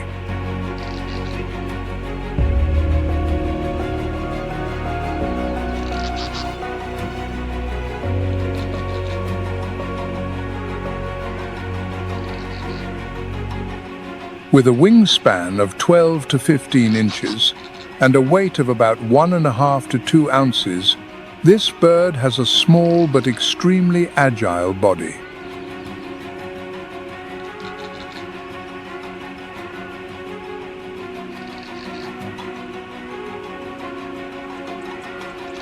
In the harsh environment of the Pinelands, where sparse vegetation and limestone dominate the ground, the northern mockingbird finds its sustenance through a varied diet.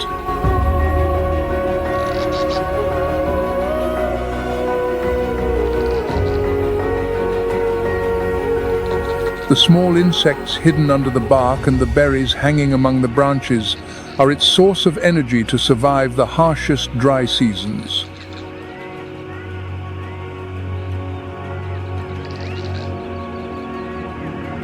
The northern mockingbird is known for its incredible ability to mimic the songs of other birds and the sounds of its environment, including car alarms or mobile phone ringtones.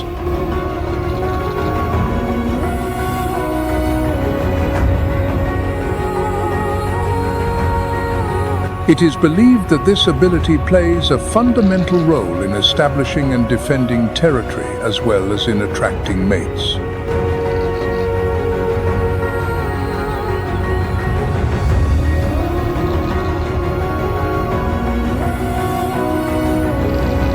Males, which can mimic a greater variety of sounds, are often more successful in both defending their territory and attracting females.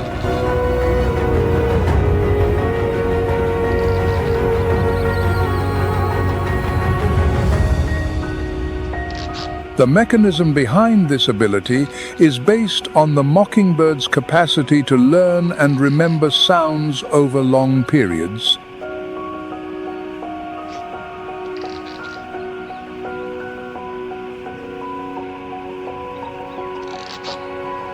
Some individuals can mimic up to 200 different sounds, including the songs of at least 35 different species.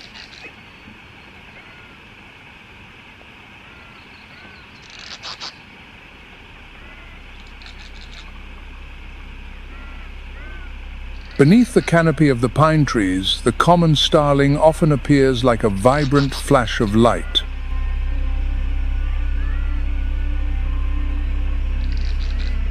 With its glossy black plumage that shimmers with purple and blue hues in the sunlight, this bird sparkles like a precious gem in nature.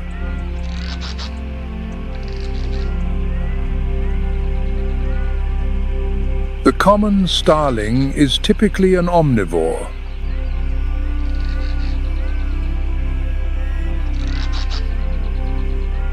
From insects and small invertebrates to young mammals and the nestlings of other species, the starling takes advantage of any available prey.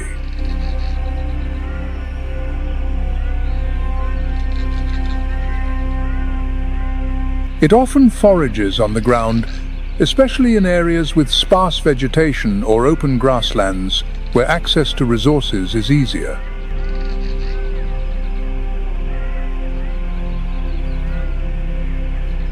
This species is known for its competitive behavior, especially during the breeding season.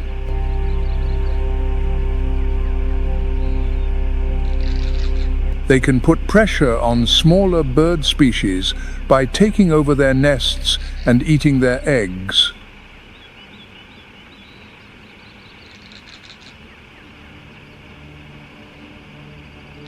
Also, in the Pinelands ecosystem of the Everglades, the loggerhead shrike stands out as a small but skilled predator.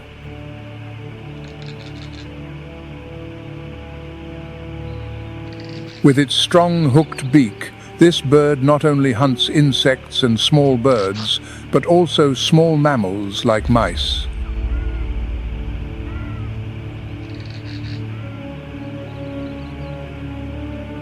What is most characteristic is that the loggerhead shrike uses thorns or sharp twigs to impale its prey, creating a unique image reminiscent of natural coathooks.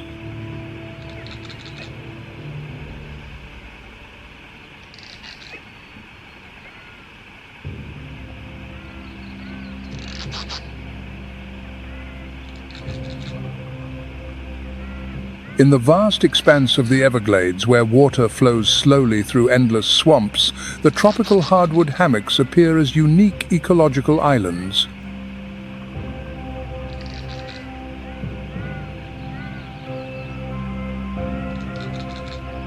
Only 1 to 3 feet above sea level, these dry lands are steadfast points amidst a sea of grass and seasonal water.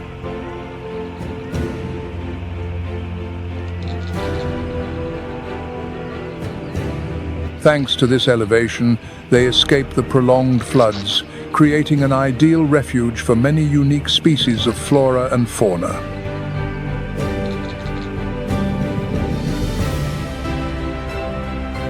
Beneath the canopy is another world. Dense shrubs and impenetrable thickets create a perfect sanctuary for the Florida black bear, the white-tailed deer, and especially the Florida panther. These animals find a sanctuary in the hammocks during the dry season, where water is scarce but shade is plentiful.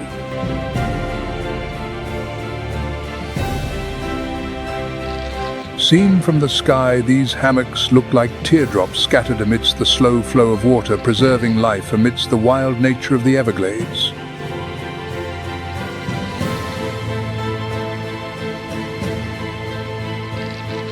Perhaps they are the tears of creation shed to preserve life in this landscape which, though seemingly desolate, is full of hope.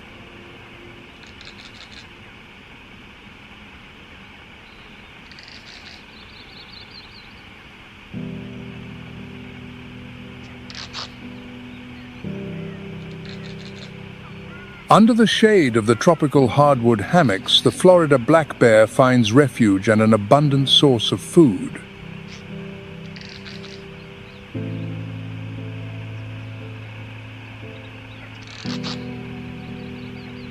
This is a unique subspecies of the American black bear, with an estimated population of about 4,000 individuals in Florida in 2023.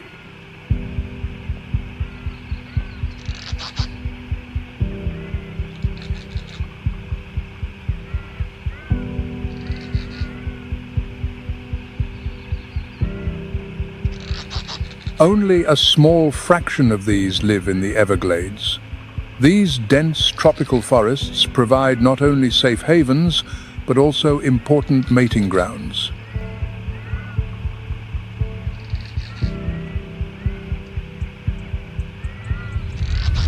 The vegetation of the tropical hardwood hammocks provides an abundant food source, with broadleaf species like mahogany and southern live oak, creating a rich and stable environment year-round for the Florida black bear.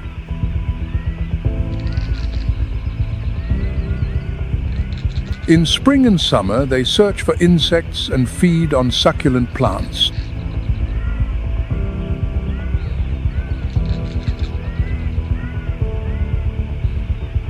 When autumn arrives, their diet shifts to fruits and nuts, especially from the sable palm and wild olive.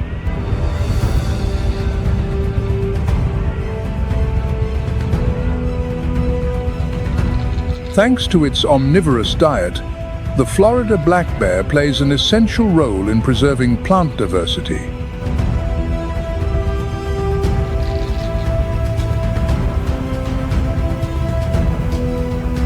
In the ecosystem of the tropical hardwood hammocks, as it moves far from the parent plant, the bear disperses the seeds of more than 20 different species through its scat, thereby promoting the regeneration of the forest.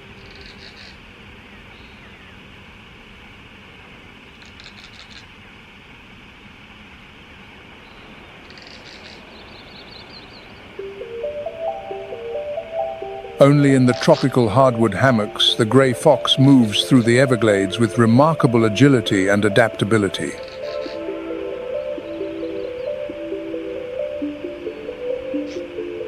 It is the only canid whose natural range includes both North and South America.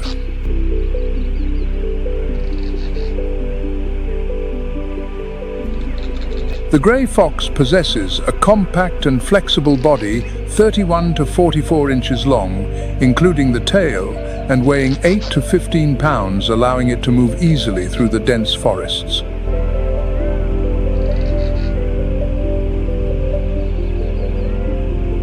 Its grey coat provides excellent camouflage in the low-light environment where the sun's rays barely penetrate the canopy.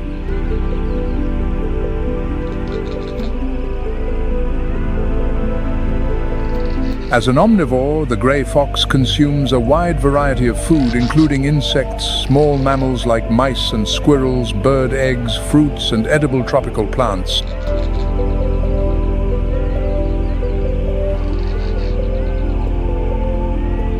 In the summer, about 40% of its diet consists of insects and small mammals. Conversely, in the fall and winter, fruits and nuts make up to 60% of its food intake.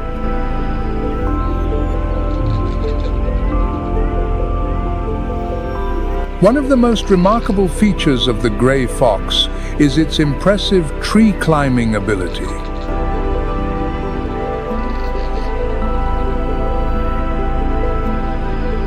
Unlike most other canids, it can climb tree branches to escape larger predators like the Florida panther or the red wolf.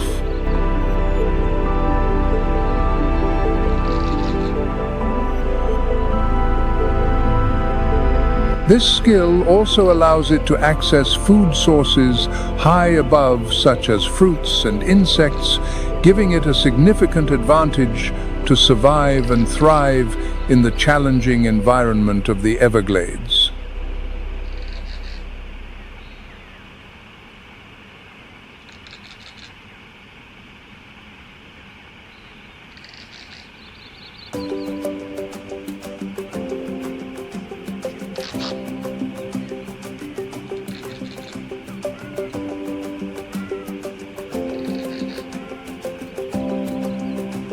From late winter to midsummer, the northern cardinal chooses the low bushes in the tropical hardwood hammocks to build its nest in safe places.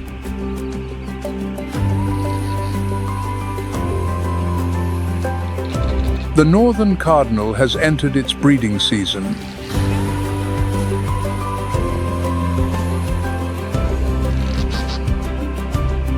The dense layers of canopy in these hammocks provide a perfect refuge, helping them protect their eggs and young from predators and harsh weather conditions. Under the shade of the tropical hardwood hammocks, the northern cardinal shines with its brilliant red plumage.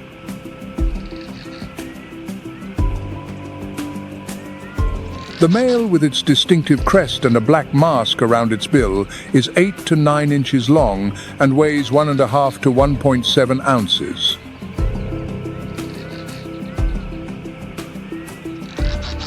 The female, in contrast, has a paler reddish-brown plumage, but with hints of red on her wings, tail, and crest, giving her a subtle elegance.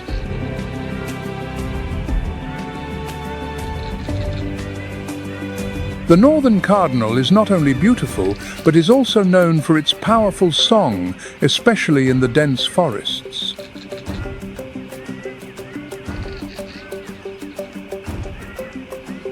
As an omnivorous bird, the northern cardinal's diet includes seeds, fruits, and insects. About 70% of its diet consists of seeds and fruits, especially berries.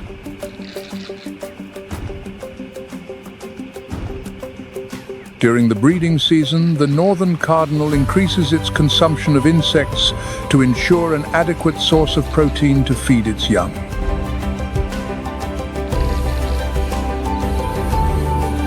During that time, insects make up to 40% of its diet.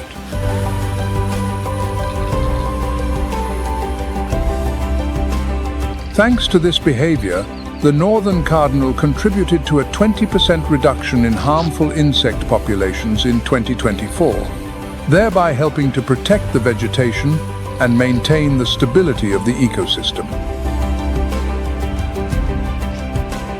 The dense forests of the tropical hardwood hammocks also provide shelter and ideal nesting sites for the southern bald eagle.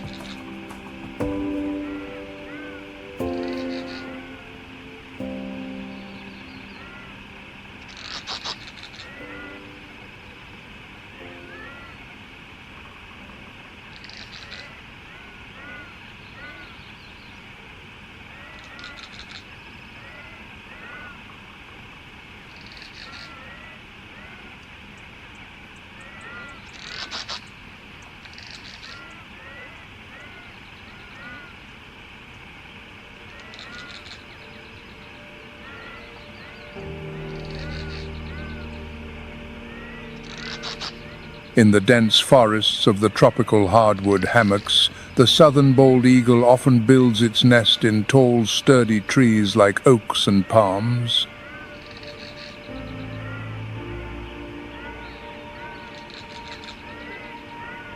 The nests are impressive structures that can weigh hundreds of pounds and are reused for many years, becoming a symbol of resilience in the wild.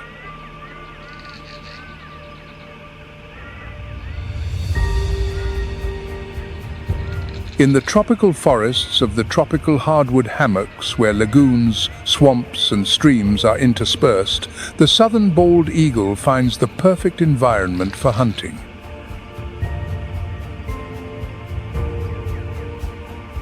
It is a large bird of prey with a wingspan of 6 to 7.5 feet and a weight of 8 to 14 pounds.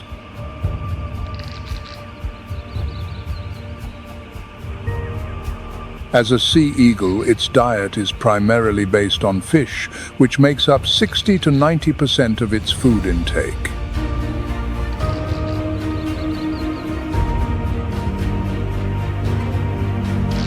Besides fish, it also hunts birds and small mammals and sometimes does not hesitate to eat carrion.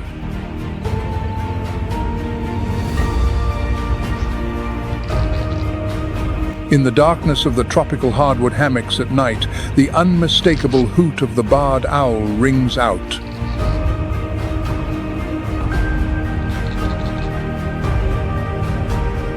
It is a distinctive sound that many remember as "Who cooks for you, who cooks for you all?"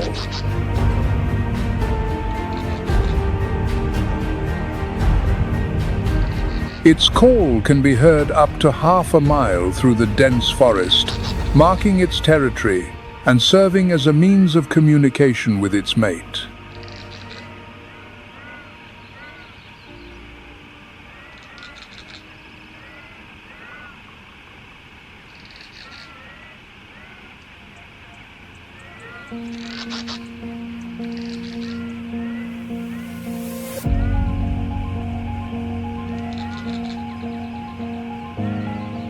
The barred owl is a nocturnal predator with large eyes that allow it to see clearly in the darkness under the dense canopy.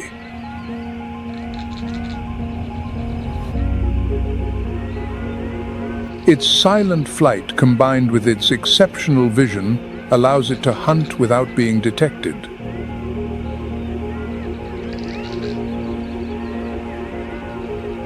As we venture deeper into the Cypress dome ecosystem, the landscape of the Everglades unfolds like a masterpiece of nature, with cypress forests stretching as far as the eye can see.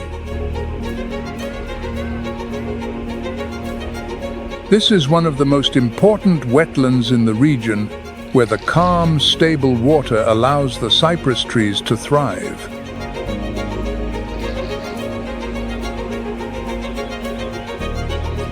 The dome cypresses grow in clusters, with the tallest trees in the center and smaller ones towards the edges, creating a characteristic dome shape.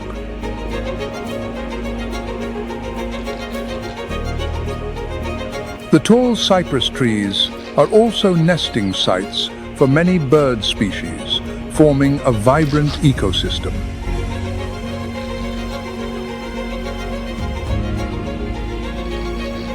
At their base, mammals find safe shelter, completing a picture of biodiversity where every creature contributes to the balance of the natural environment.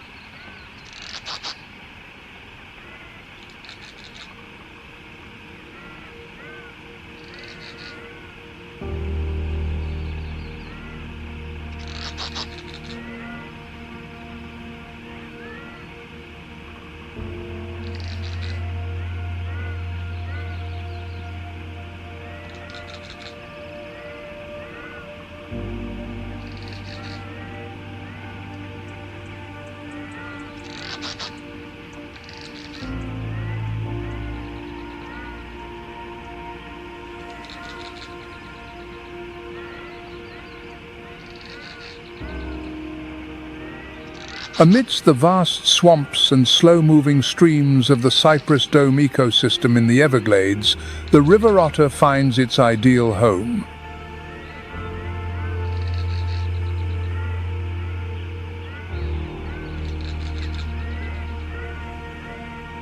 In this environment, the calm waters and dense vegetation form a network of wetlands where these otters can easily hide and hunt without being seen.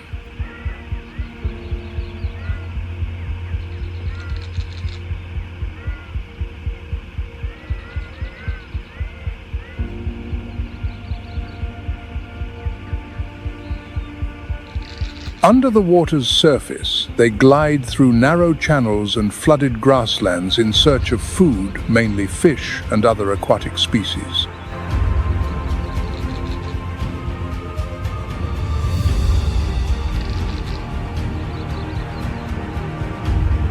River otters are not just solitary creatures.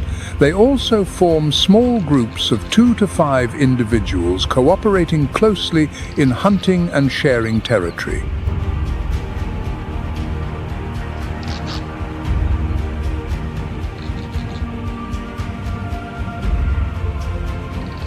They often live in family groups consisting of a mother and her young. Using burrows, they dig themselves or take over from other species for shelter.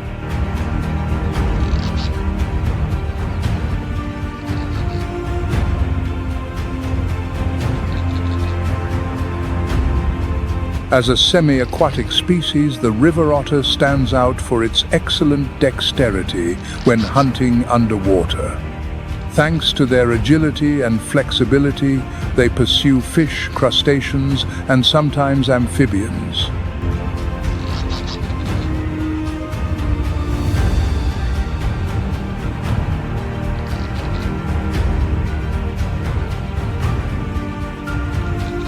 Their whiskers are very sensitive, allowing them to detect movements in the water even when visibility is limited.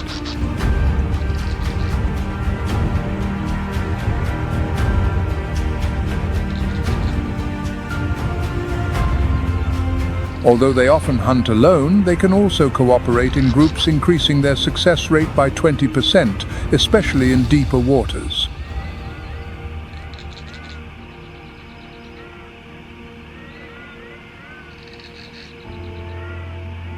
The river otter plays a crucial role in the ecological balance of the Everglades Cypress dome ecosystem.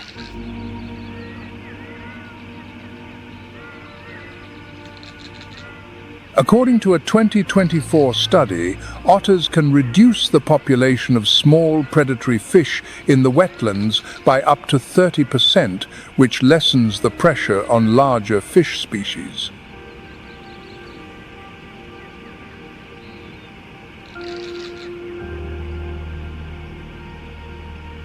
Otters also compete for resources with other large predators like alligators, making them an important component in maintaining the delicate balance of the Cypress dome ecosystem.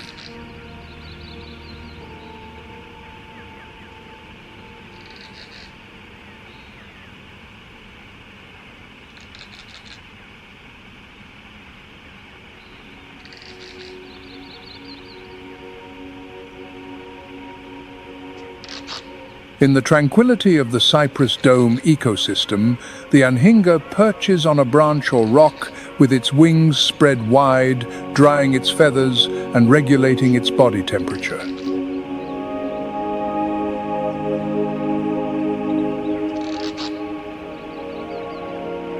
With a body that can be up to 35 inches long and a weight of about 2.6 pounds, the anhinga is capable of diving deep to catch fish and other aquatic animals.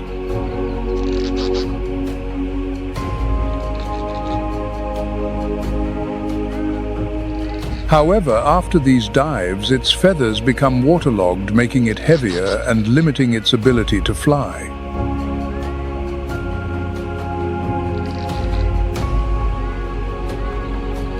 Its ability to fly is highly dependent on sunning, which allows it to dry its feathers quickly, especially in the hot and humid climate of the Everglades.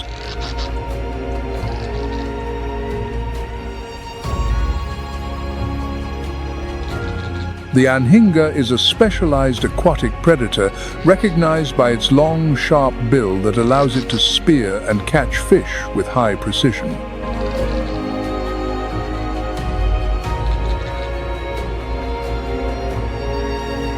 Fish make up to 90% of its diet, according to a 2024 study, while the rest consists of amphibians and small crustaceans.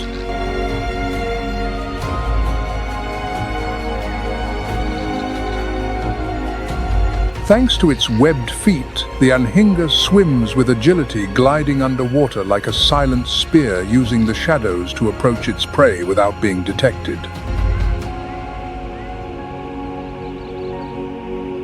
Through its underwater hunting style, the anhinga plays an essential role in regulating fish populations, helping to maintain the balance of the ecosystem.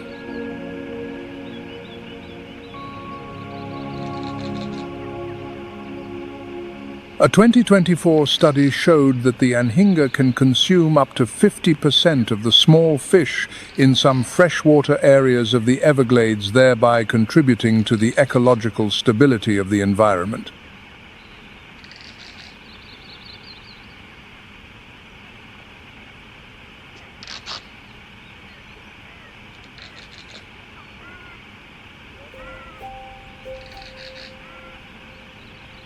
Along the coast of southern Florida, the majestic aerial roots of the red mangrove rise like natural ramparts, blocking the assault of waves and storms.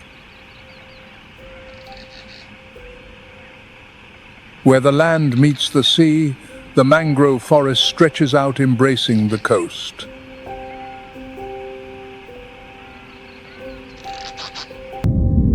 This system not only acts as a shield, but also as a natural nursery.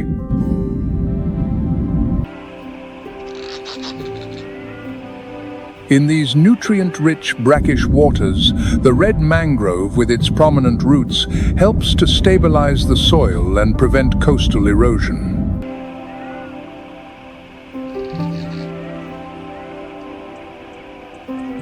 The The black mangrove and the white mangrove form different forest layers, each playing an essential role in maintaining the ecosystem.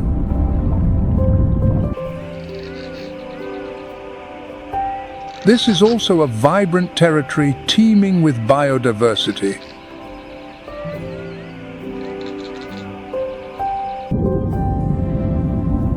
Birds, fish and crustaceans gather here, with over 220 species of fish surviving in this unique brackish water environment.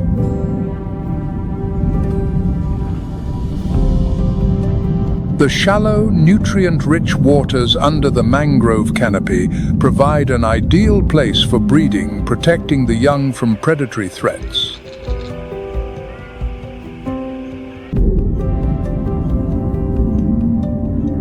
The delicate balance of the food chain is maintained by these fish species.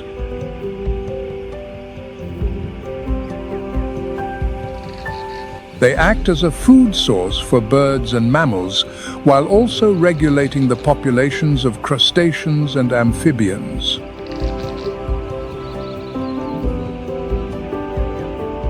Each morning, as the sun illuminates the mangrove, forests, flocks of wading birds spread their wings and fly across the sky, creating scenes full of life.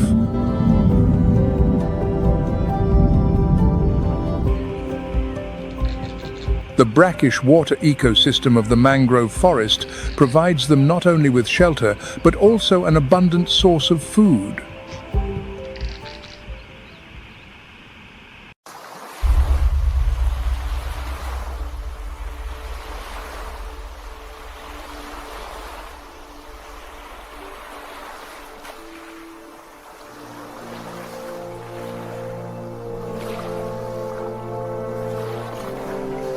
Among these birds, the brown pelican stands out with a wide wingspan of 7 to 8 feet and a unique hunting technique.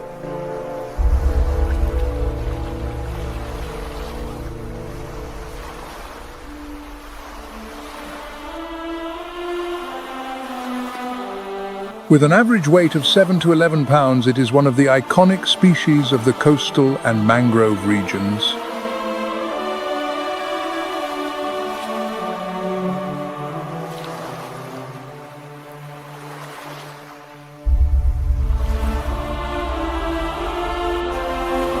The brown pelican uses a gular pouch under its bill to catch fish, achieving a success rate of up to 60%, especially during seasons with abundant food.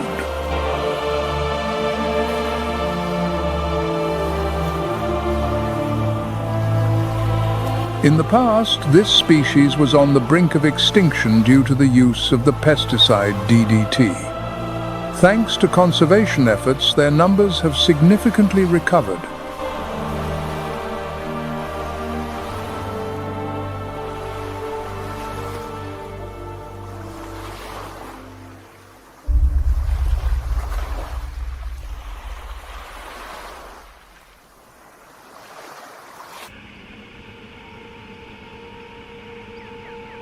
Another wading bird that stands out in the mangrove ecosystem is the American white ibis, often seen wading in the shallow waters.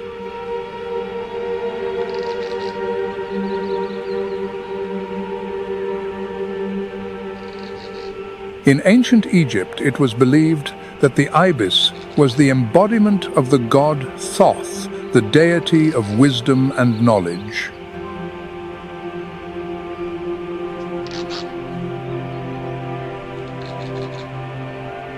Its long, thin, downward-curving bill allows it to search for crustaceans hidden under the mud.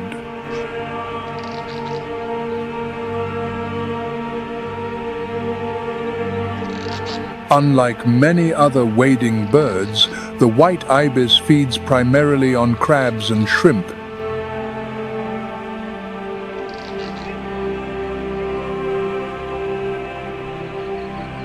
This dietary preference allows it to control the populations of crustaceans, helping to maintain the ecological balance of the mangrove ecosystem.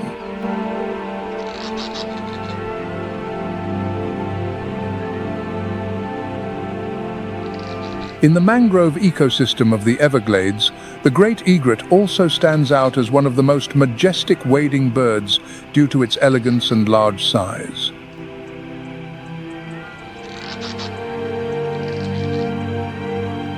At over 4 feet tall with a wingspan of up to 5 feet, it is one of the largest water birds, second only to the great blue heron.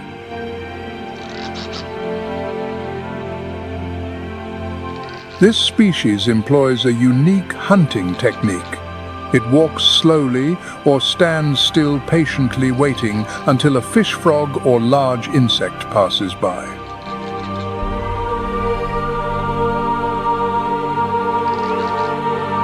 With a lightning-fast reflex in just a few milliseconds, it launches its sharp bill to catch its prey.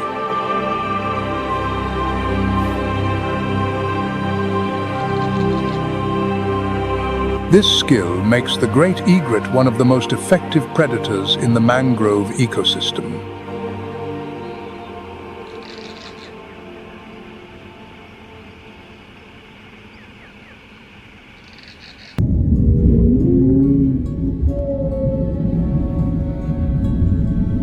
The mangrove ecosystem is now a refuge and feeding ground for one of the rarest and most vulnerable aquatic mammals, the West Indian manatee. This species is particularly vulnerable to boat propellers due to its limited ability to detect low-frequency sounds.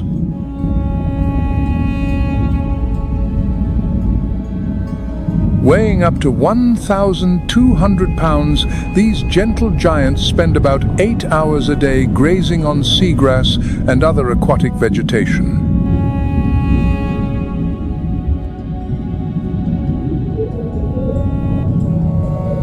Their slow and continuous movement contributes to the balance of the ecosystem, consuming up to 100 pounds of vegetation per day.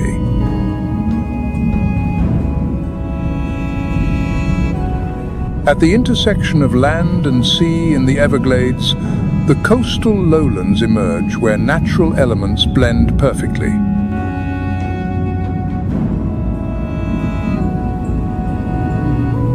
Here there is no clear boundary between fresh and salt water. Each rainy season brings a flow of fresh water from the north, flooding the swamps and arid lands.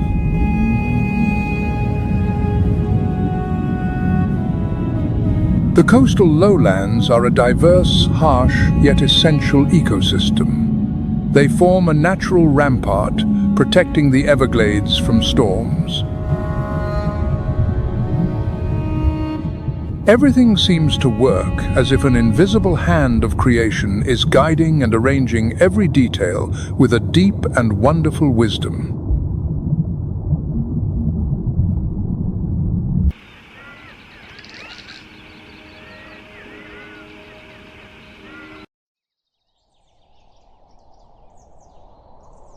In the heart of Croatia, where the wilderness remains raw and majestic, each day is a fierce battle for survival.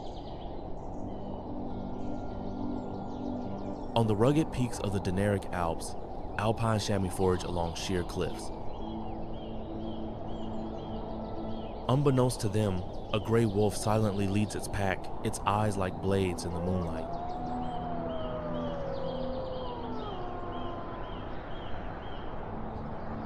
Elsewhere, the Eurasian lynx, with its exquisitely patterned coat, moves like a phantom through the forest, stalking its prey.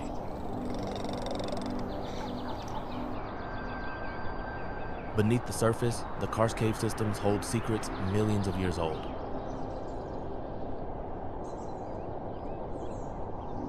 Rushing subterranean rivers, magnificent stalagmites, and mysterious creatures like the Olm tell the story of a world rarely touched by man.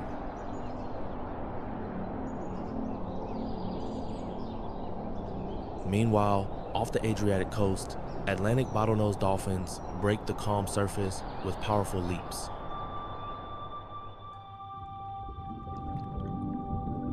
The seahorse chooses a quieter path, clinging to seaweed and surviving in harmony with the gentle ocean currents. Croatia's wildlife turns in a ceaseless cycle, and nature reveals itself as a dramatic masterpiece.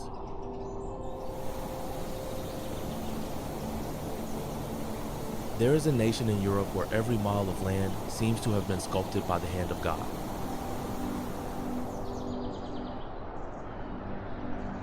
Croatia, spanning over 21,600 square miles, is a perfect blend of mountains, plains, sea, and thousands of glittering islands.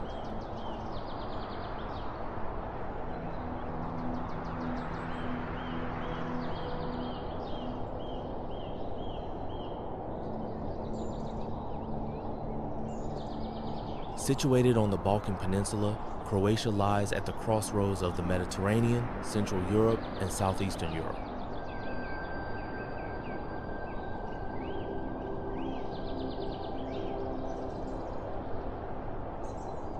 Despite its small size, Croatia boasts an immense natural and historical heritage.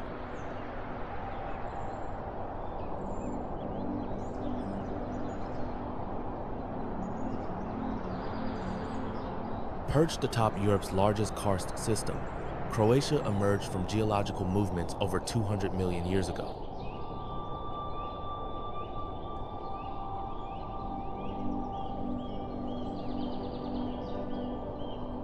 Over millennia, water and time have sculpted the limestone, creating a vast network of deep caves and karst valleys.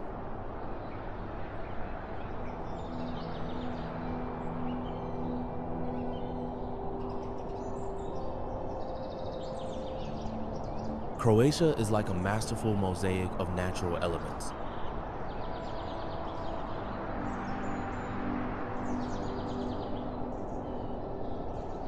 Jagged limestone peaks and deep valleys paint a picture of raw power and majesty.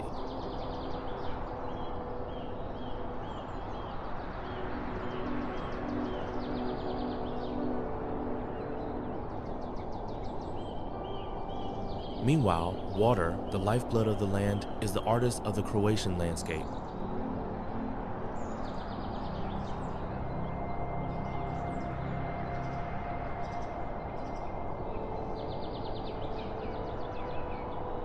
Croatia is not only a land of natural wonders, but also a place steeped in deep history.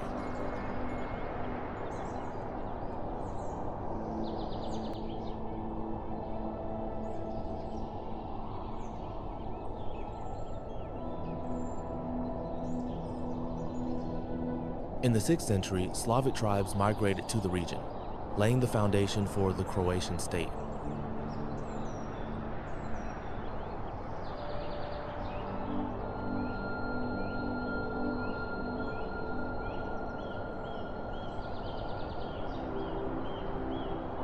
In 925, under the reign of King Tomislav, Croatia became an independent kingdom, uniting Dalmatia, Slavonia, and the Dinaric Alps.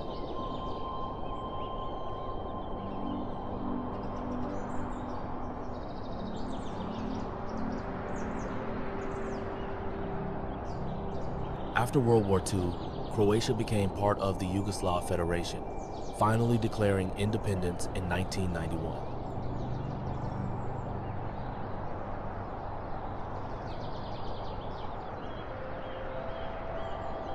Today, Croatia is a modern nation and has been a member of the European Union since 2013.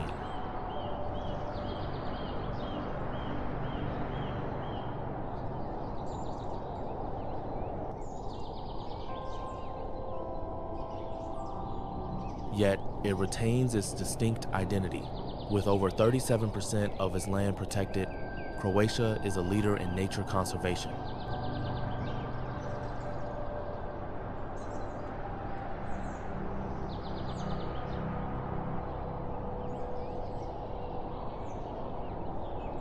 The city of Dubrovnik, with its ancient walls stretching 6,365 feet, has withstood the fierce Bora winds.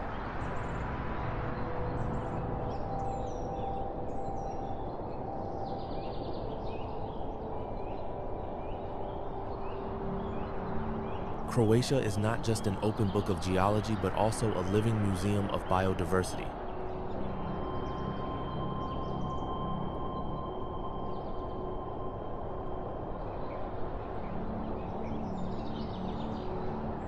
Though just over 19,300 square miles, Croatia is home to over 2,300 animal species and 3,500 plant species.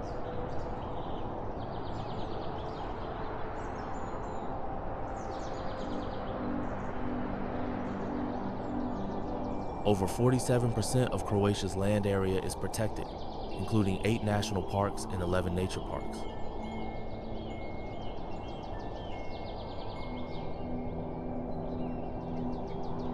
This dedication has fostered a model of sustainable conservation.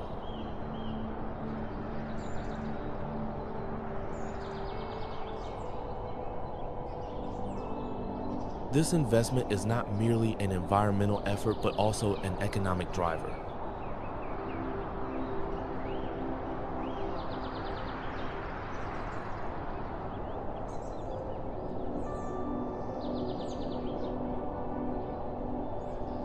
Over 19 million tourists visit Croatia each year to admire its natural beauty and experience its rare biodiversity.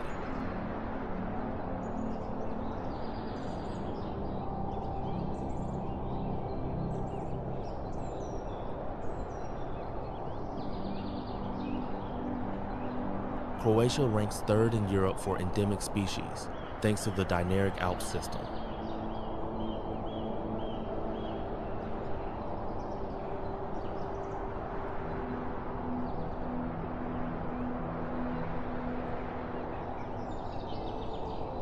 In the heart of Croatia, the Dinaric Alps, like a massive limestone spine, stretch 645 miles from Slovenia to Albania.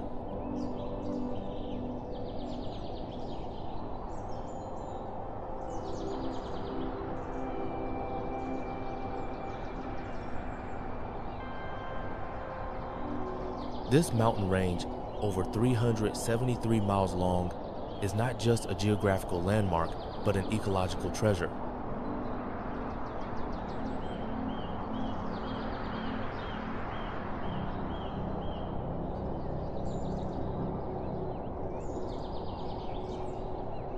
Formed by powerful tectonic movements over 50 million years ago, the Dinaric Alps are a natural masterpiece.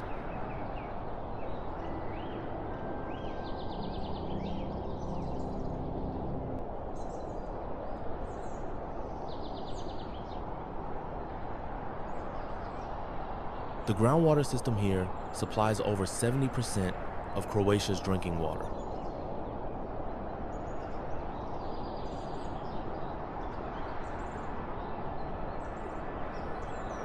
The primeval forests of the Dinaric Alps are like an ancient book of nature.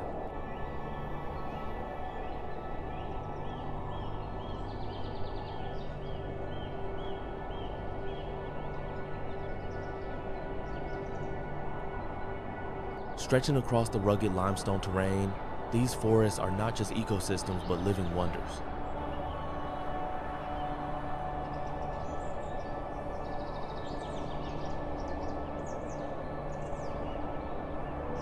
The soil here is thin but rich in minerals, providing ideal conditions for the growth of large trees.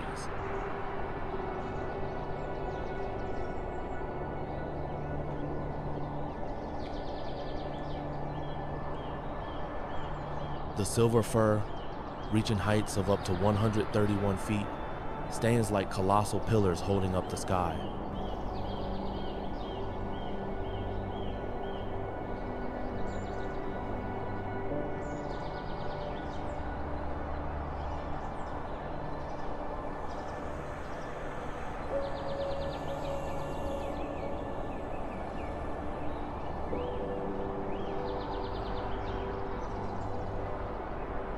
Deep within the primeval forests of Croatia's Dinaric Alps, the gray wolf emerges as a powerful symbol of the wilderness.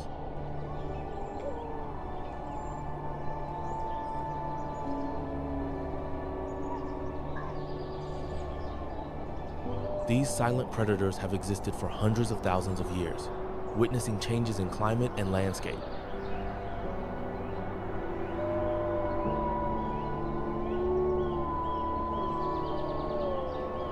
The gray wolf embodies a raw beauty and primal strength, weighing up to 110 pounds and measuring over 5 feet in length.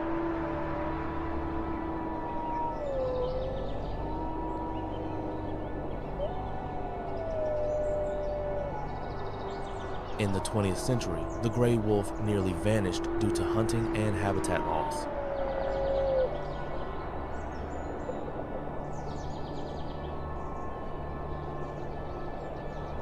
It was not until the 1992nd, thanks to dedicated conservation efforts, that their numbers began to recover.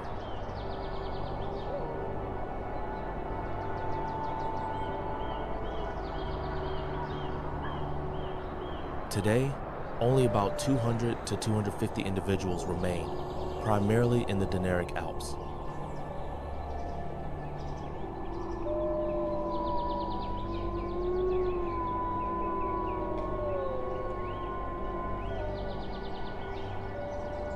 Far from being solitary phantoms, gray wolves live in tightly knit packs with well-defined social structures.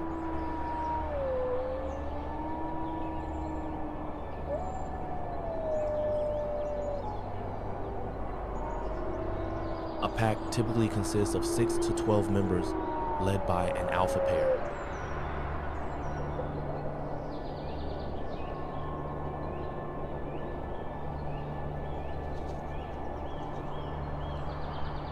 Their haunting howls, echoing for over 10 miles, are invisible signals that connect the pack and mark their presence.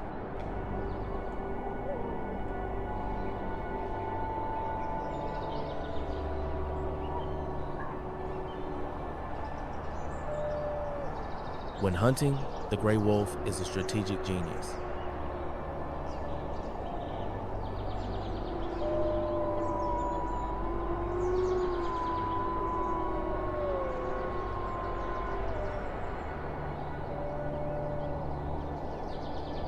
Prey such as alpine, chamois, roe deer, and even wild boar are carefully targeted.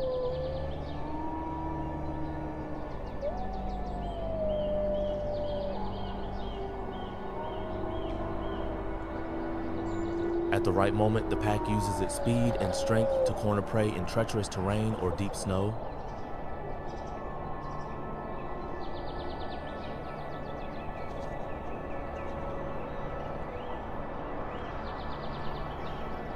The hunt is a perfectly coordinated effort, with precise bites to the neck or legs.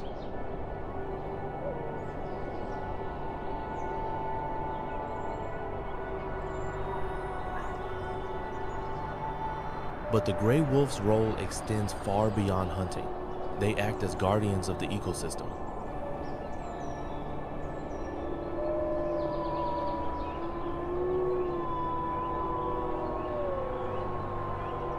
By preventing overgrazing, wolves help preserve the forest vegetation, maintaining a natural balance.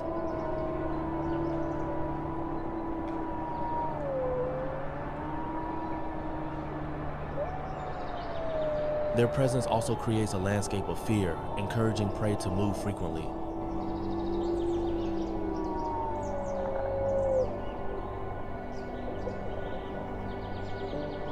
The gray wolf, with its strength and intelligence, is not merely a predator, it is the spirit of the forest.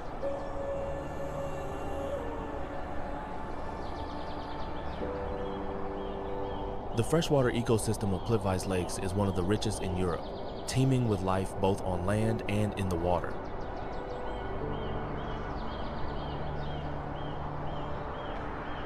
To date, scientists have recorded about 50 mammal species living in the area.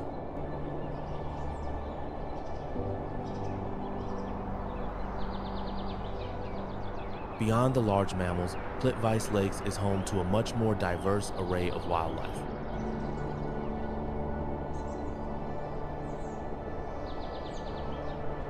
Some 321 species of butterflies have been identified here, including 76 day-flying species and 245 moth species.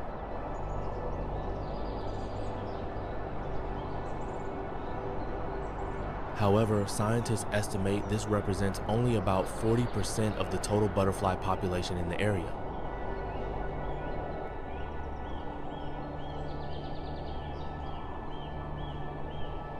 The shores and shallow waters of Plitvice Lakes provide the perfect environment for 12 amphibian species.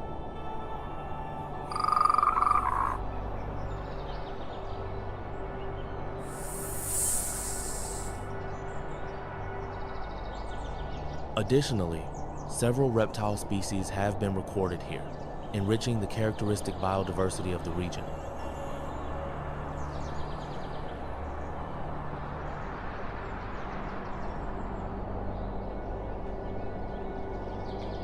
The interconnected lakes and waterfalls of Plitvice are not just a scenic wonder, but also an ideal habitat.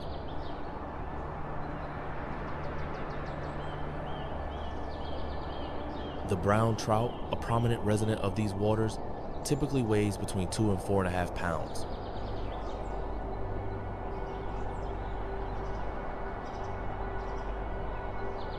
The streams and currents in Plitvice act as the ecosystem's lifeblood, bringing vitality to every corner.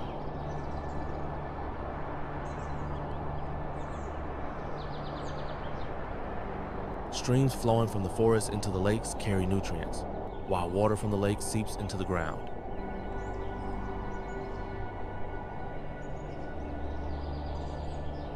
Plitvice Lakes National Park unfolds like a symphony of water, rock, and life, where nature creates masterpieces.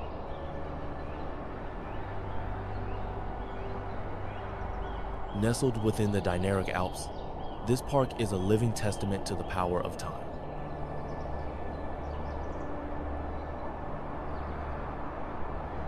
Recognized as a UNESCO World Heritage Site in 1979, Plitvice is more than just an enchanting destination.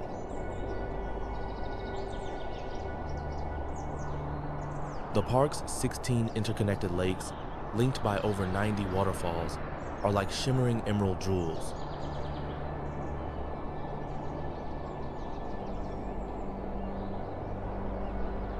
These lakes are divided into 2 main sections, the upper lakes and the lower lakes, each with its own distinct beauty.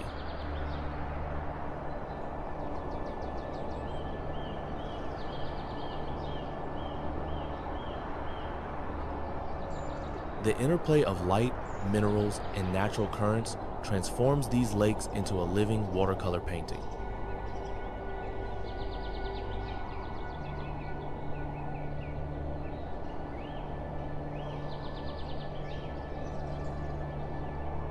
The waterfalls of Plitvice, such as Veliki Slap, which stands 256 feet high, are awe-inspiring wonders.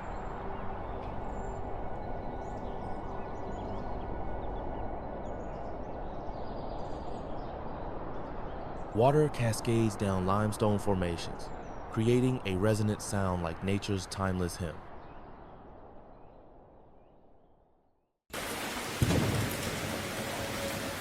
After 6 months of severe drought, heavy rains finally arrive, reviving the Ruaha River.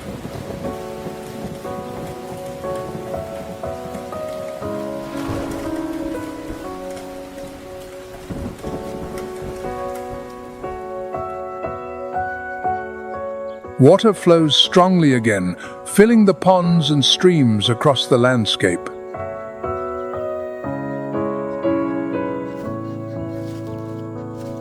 Elephants, kudu, and Cape buffalo gather to drink and graze on the fresh green grass.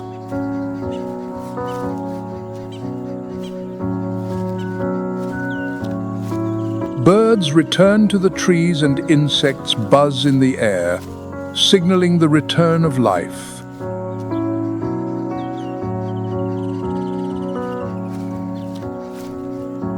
The pride moves through this new environment, finding water and food more easily.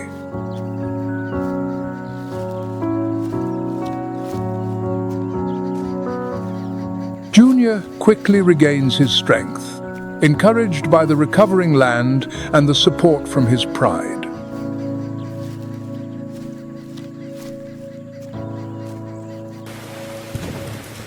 The rainy seasons in Ruaha are becoming shorter and more unpredictable due to climate change and human activities like dam construction.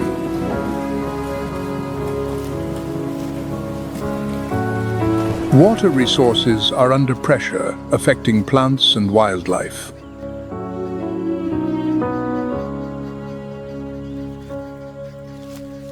Without protection, the ecosystem could degrade and risk turning into a desert.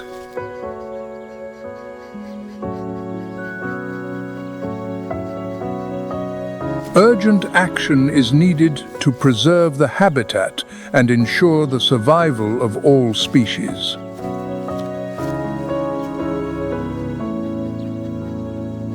While nature has temporarily revived, the legacy of survival of the matriarch and junior reminds us of nature's power and the human responsibility to protect this wilderness.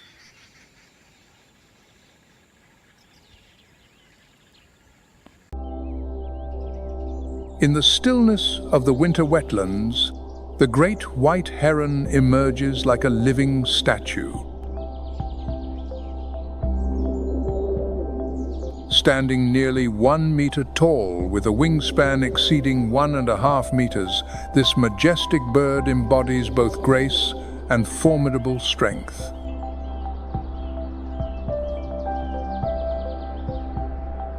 It lives at altitudes of over 3,000 meters where the thin air makes every step heavy and where the temperature can drop below -30 degrees Celsius at night.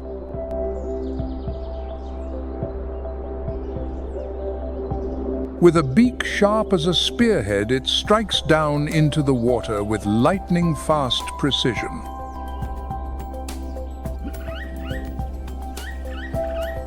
Its favored prey is the Himalayan blue sheep, or baram, agile creatures that can scale near vertical cliffs.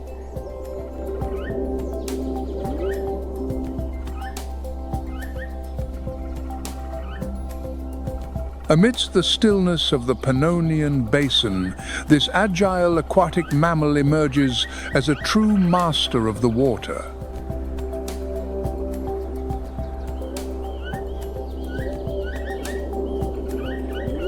With agile swimming and diving abilities, the otter can hold its breath for up to 6 minutes, exploring icy currents in search of small fish, shrimp crabs, and occasionally amphibians.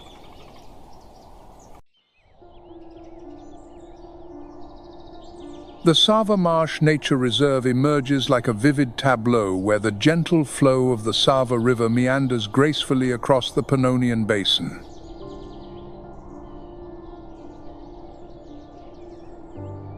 This is not merely a nature reserve.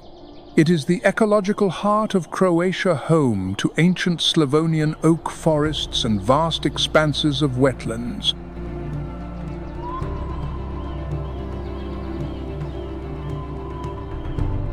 The towering Slavonian oaks here stand like sentinels of history, reaching heights of up to 30 meters, their vast canopy weaving a lush verdant tapestry.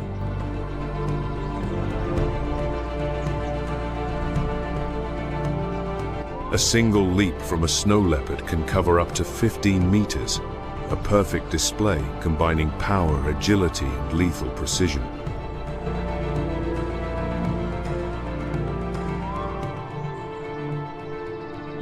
Once threatened by habitat loss and pollution, the white stork population within these wetlands has now stabilized thanks to dedicated conservation efforts.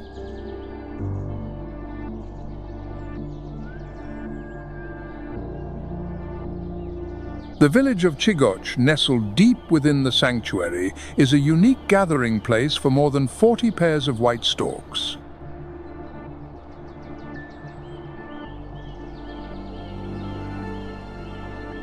Upon the traditional wooden rooftops, colossal nests meticulously constructed over many years, sometimes spanning generations, stand as vivid emblems of harmonious coexistence between humanity and the natural world.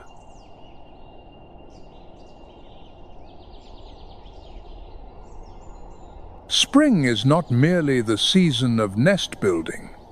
It is also a time of love and the birth of new life for the white stork.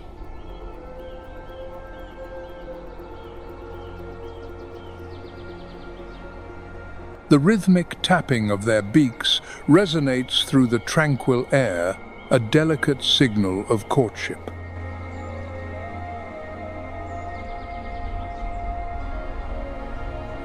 Each pair typically lays between 4 and 6 eggs. Upon hatching, the fledglings are utterly dependent on their parents, tireless in their quest as they soar through the air in search of insects, frogs, small fish, and even rodents.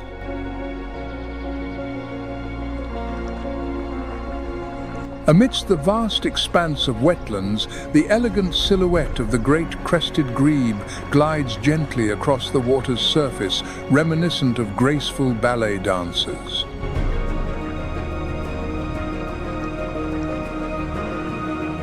Large, immense, unhurried, it is the greater one-horned Indian rhinoceros, the majestic icon of this land.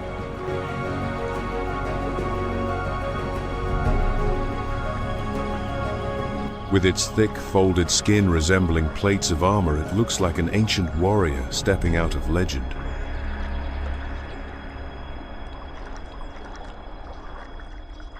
The nest of the great crested grebe is a floating marvel meticulously crafted from slender twigs and decaying leaves. These nests serve not only as a secure sanctuary for laying eggs, but also as a strategic vantage point from which parents vigilantly guard their young against lurking predators. In eastern Croatia, where the Danube and Drava rivers converge, lies the wetland realm of Kopachki Rit. This is not merely an ordinary wetland, but the very beating heart of the Balkan ecosystem. Kopachki Rit emerges like a vivid watercolor painting. Recognized as a UNESCO Biosphere Reserve, this region forms the lifeblood of the Pannonian Basin. This place is home to more than 140 species of birds. Notably, flocks of grey herons and night herons undertake a remarkable migration from Africa to this wetland each spring. On this arduous journey, Kopachki Rit serves as the perfect sanctuary, offering a sumptuous banquet of fish, insects, and small animals. Their eyesight is quite poor, but their senses of smell and hearing are extremely well developed, helping them to easily detect signs of. In springtime, Kopachki Rit transforms into the grand stage for the survival journey of the grey heron. The mud not only cools their bodies in the tropical sun, but also helps to prevent insect bites and heal minor. Wetland environments provide an abundant source of nourishment. Though they may seem solitary and silent, one-horned rhinos play a key role in the ecosystem.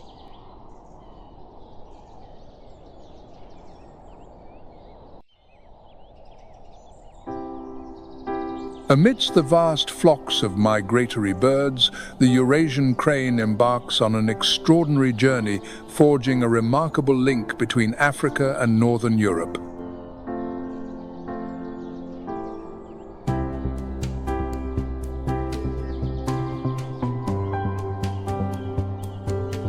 On this epic journey, Kopachki Rit emerges as an indispensable sanctuary.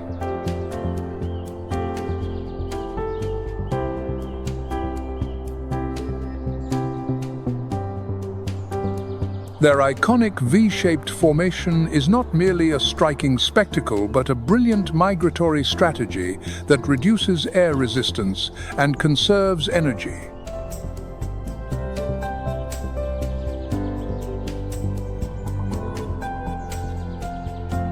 In the towering canopy of the Himalayas, a small figure weaves its way through the forest leaves.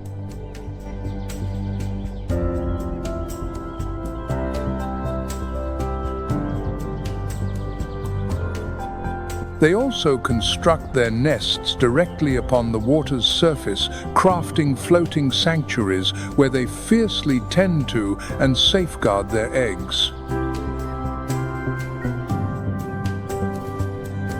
Amidst the towering grasslands, red deer move with silent grace, their majestic forms blending seamlessly into the natural tapestry of Kopachki Rit.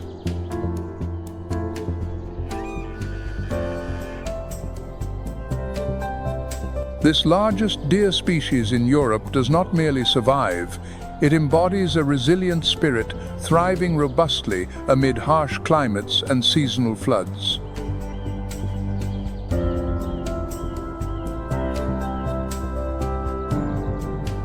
The red deer stag can reach a shoulder height of up to 1.4 meters and weigh approximately 270 kilograms.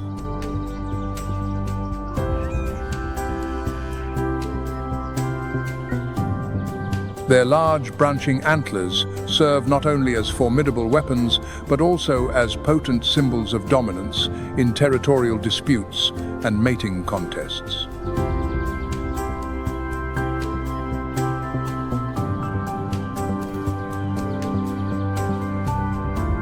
In autumn, the males engage in fierce battles.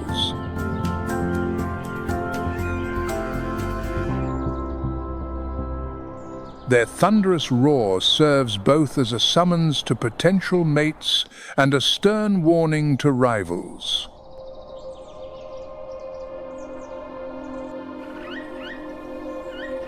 Amidst the stillness of tranquil lakes, the Eurasian beaver emerges as a silent natural engineer sculpting and safeguarding its environment.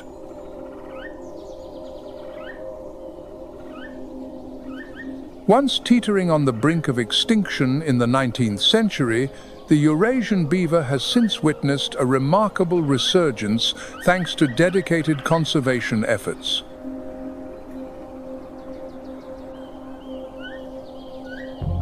Beaver dams constructed from wood and mud create tranquil ponds that serve not only as protection from predators, but also as abundant reservoirs of resources.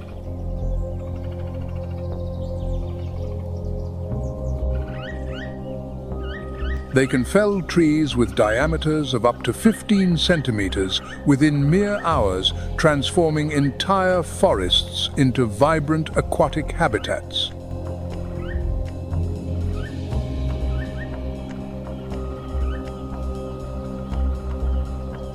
Beavers are true ecological engineers.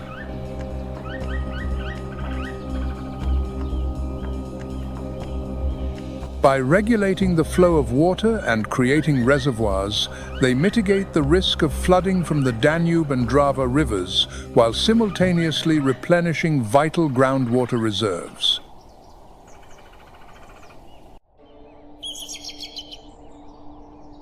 In the skies above Kopachki Rit, where the Danube and Drava rivers converge, the white-tailed eagle reigns supreme.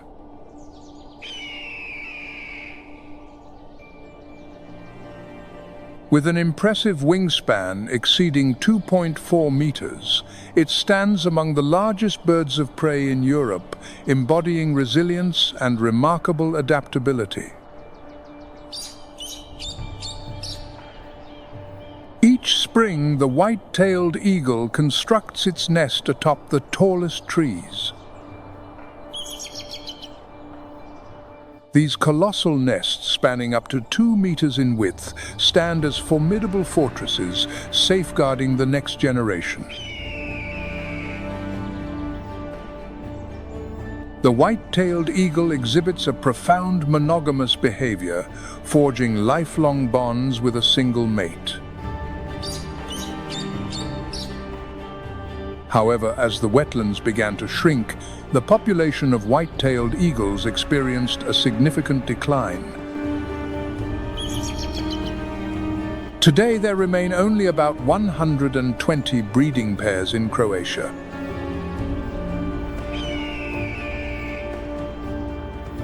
The more I explore Kopachki Rit, the clearer it becomes no species is superfluous within this intricate ecosystem. Who would have imagined that a single beaver could alter the course of a river? Nature, indeed, is the greatest of teachers. Watching the cranes take flight, hearing the deer's resonant calls, I find myself pondering, have we truly learned to live in harmony with nature?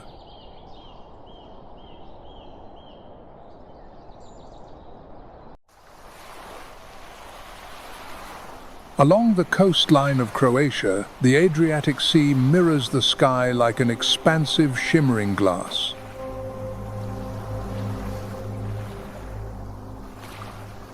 But beneath its surface lies another world, a realm teeming with vibrant and pulsating life.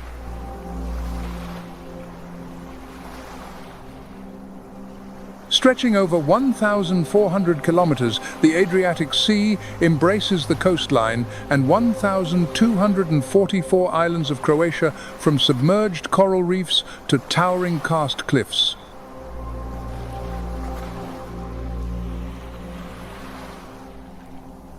This is not merely a body of water, but a vital artery sustaining the very fabric of biodiversity.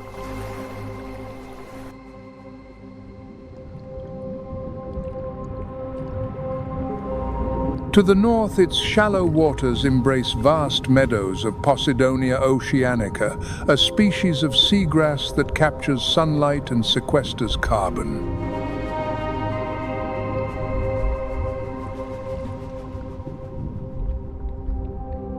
To the south, the ocean plunges to depths of 1,233 meters, sculpting towering underwater cliffs that serve as a sanctuary for a myriad of unique species.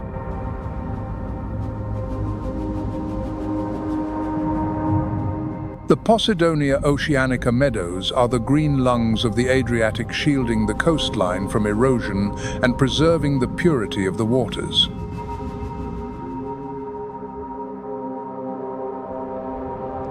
The Adriatic Sea, with its crystal-clear waves, conceals a treasure trove of wildlife, where the Atlantic bottlenose dolphin stands as an irreplaceable emblem.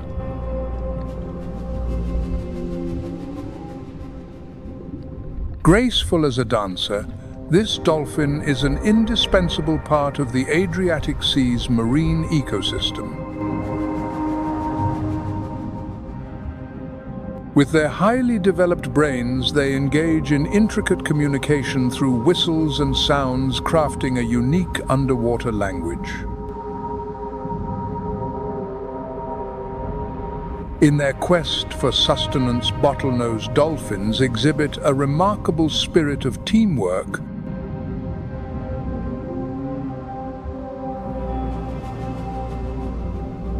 They herd the schools of fish into dense clusters, transforming them into a veritable feast.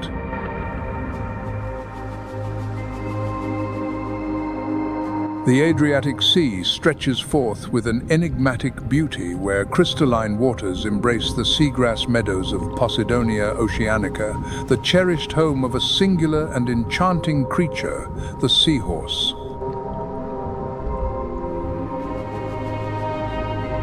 Like graceful dancers, they glide delicately among the seagrass blades, blending seamlessly into their surroundings to evade the watchful eyes of predators.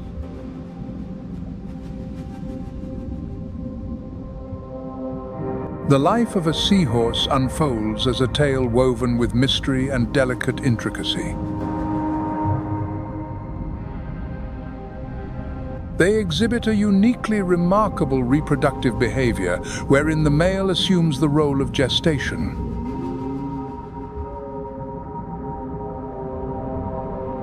Unlike many other fish species, seahorses are not adept swimmers.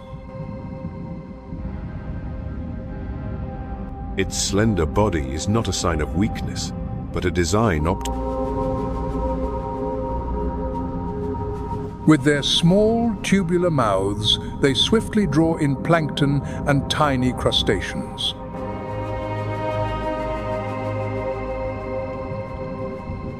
The Adriatic Sea, with its crystal-clear waters, is home to the green sea turtle, a symbol of resilience.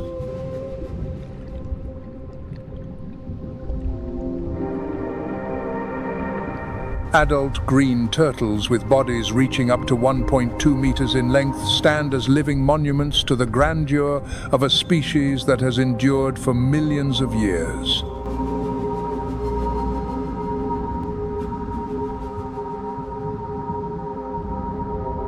The survival journey of the green turtle is intertwined with extraordinary migrations spanning up to 2,500 kilometers.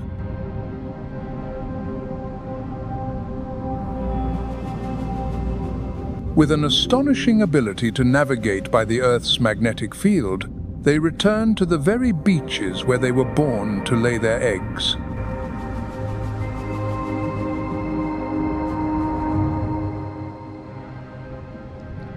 This is not just a hunt. It is a contest of wits of stamina and a battle against biological limits.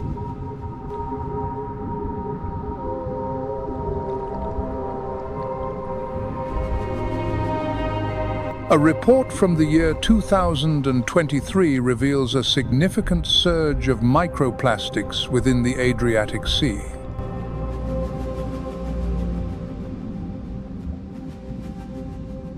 Overfishing and unsustainable tourism further exacerbate their plight.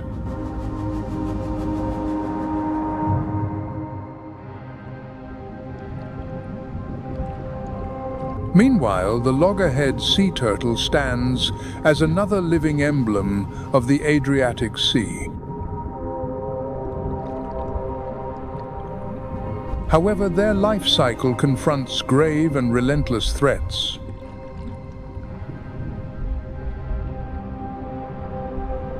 Only about 1% of hatchling turtles survive to reach adulthood.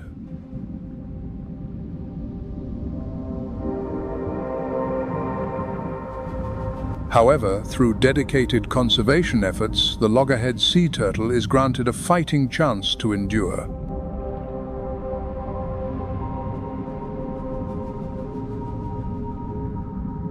But Croatia, renowned for its pristine beauty, is grappling with unprecedented challenges.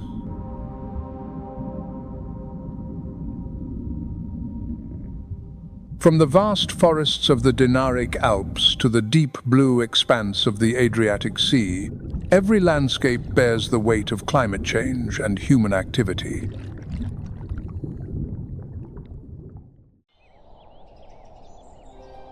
Climate change has etched an indelible mark upon our world.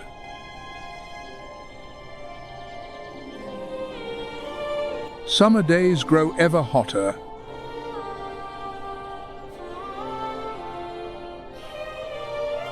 The sea temperature of the Adriatic is also rising, exerting a profound impact on the Posidonia oceanica seagrass meadows.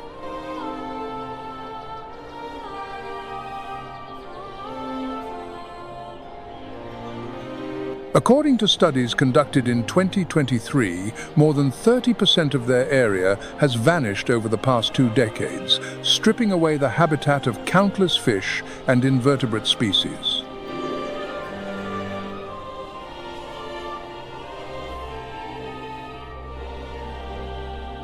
In the wetlands of the Pannonian Basin, the situation unfolds in much the same way.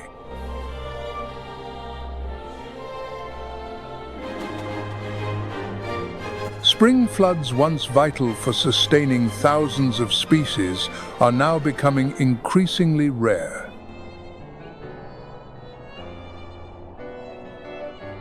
Croatia welcomes over 20 million tourists each year, transforming tourism into a substantial source of revenue, yet also imposing a significant environmental burden.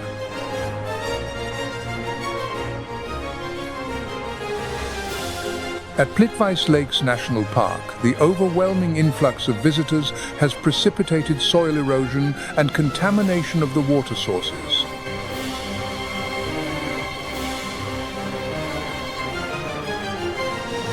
In the Adriatic Sea, maritime activities are intensifying noise and oil pollution, profoundly affecting bottlenose dolphins and green turtles.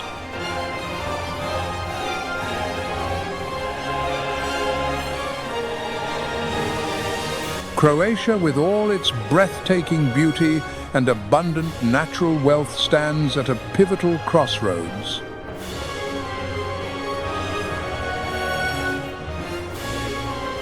Despite confronting numerous challenges, Croatia has implemented robust conservation measures.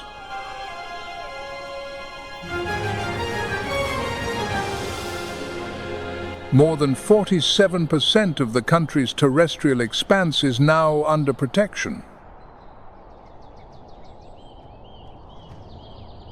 National parks such as Kornati and Plitvice have implemented policies to limit the number of visitors, thereby reducing the impact on their delicate ecosystems. Projects aimed at restoring seagrass meadows and reviving coral reefs are underway, offering a beacon of hope for the future of the Adriatic Sea.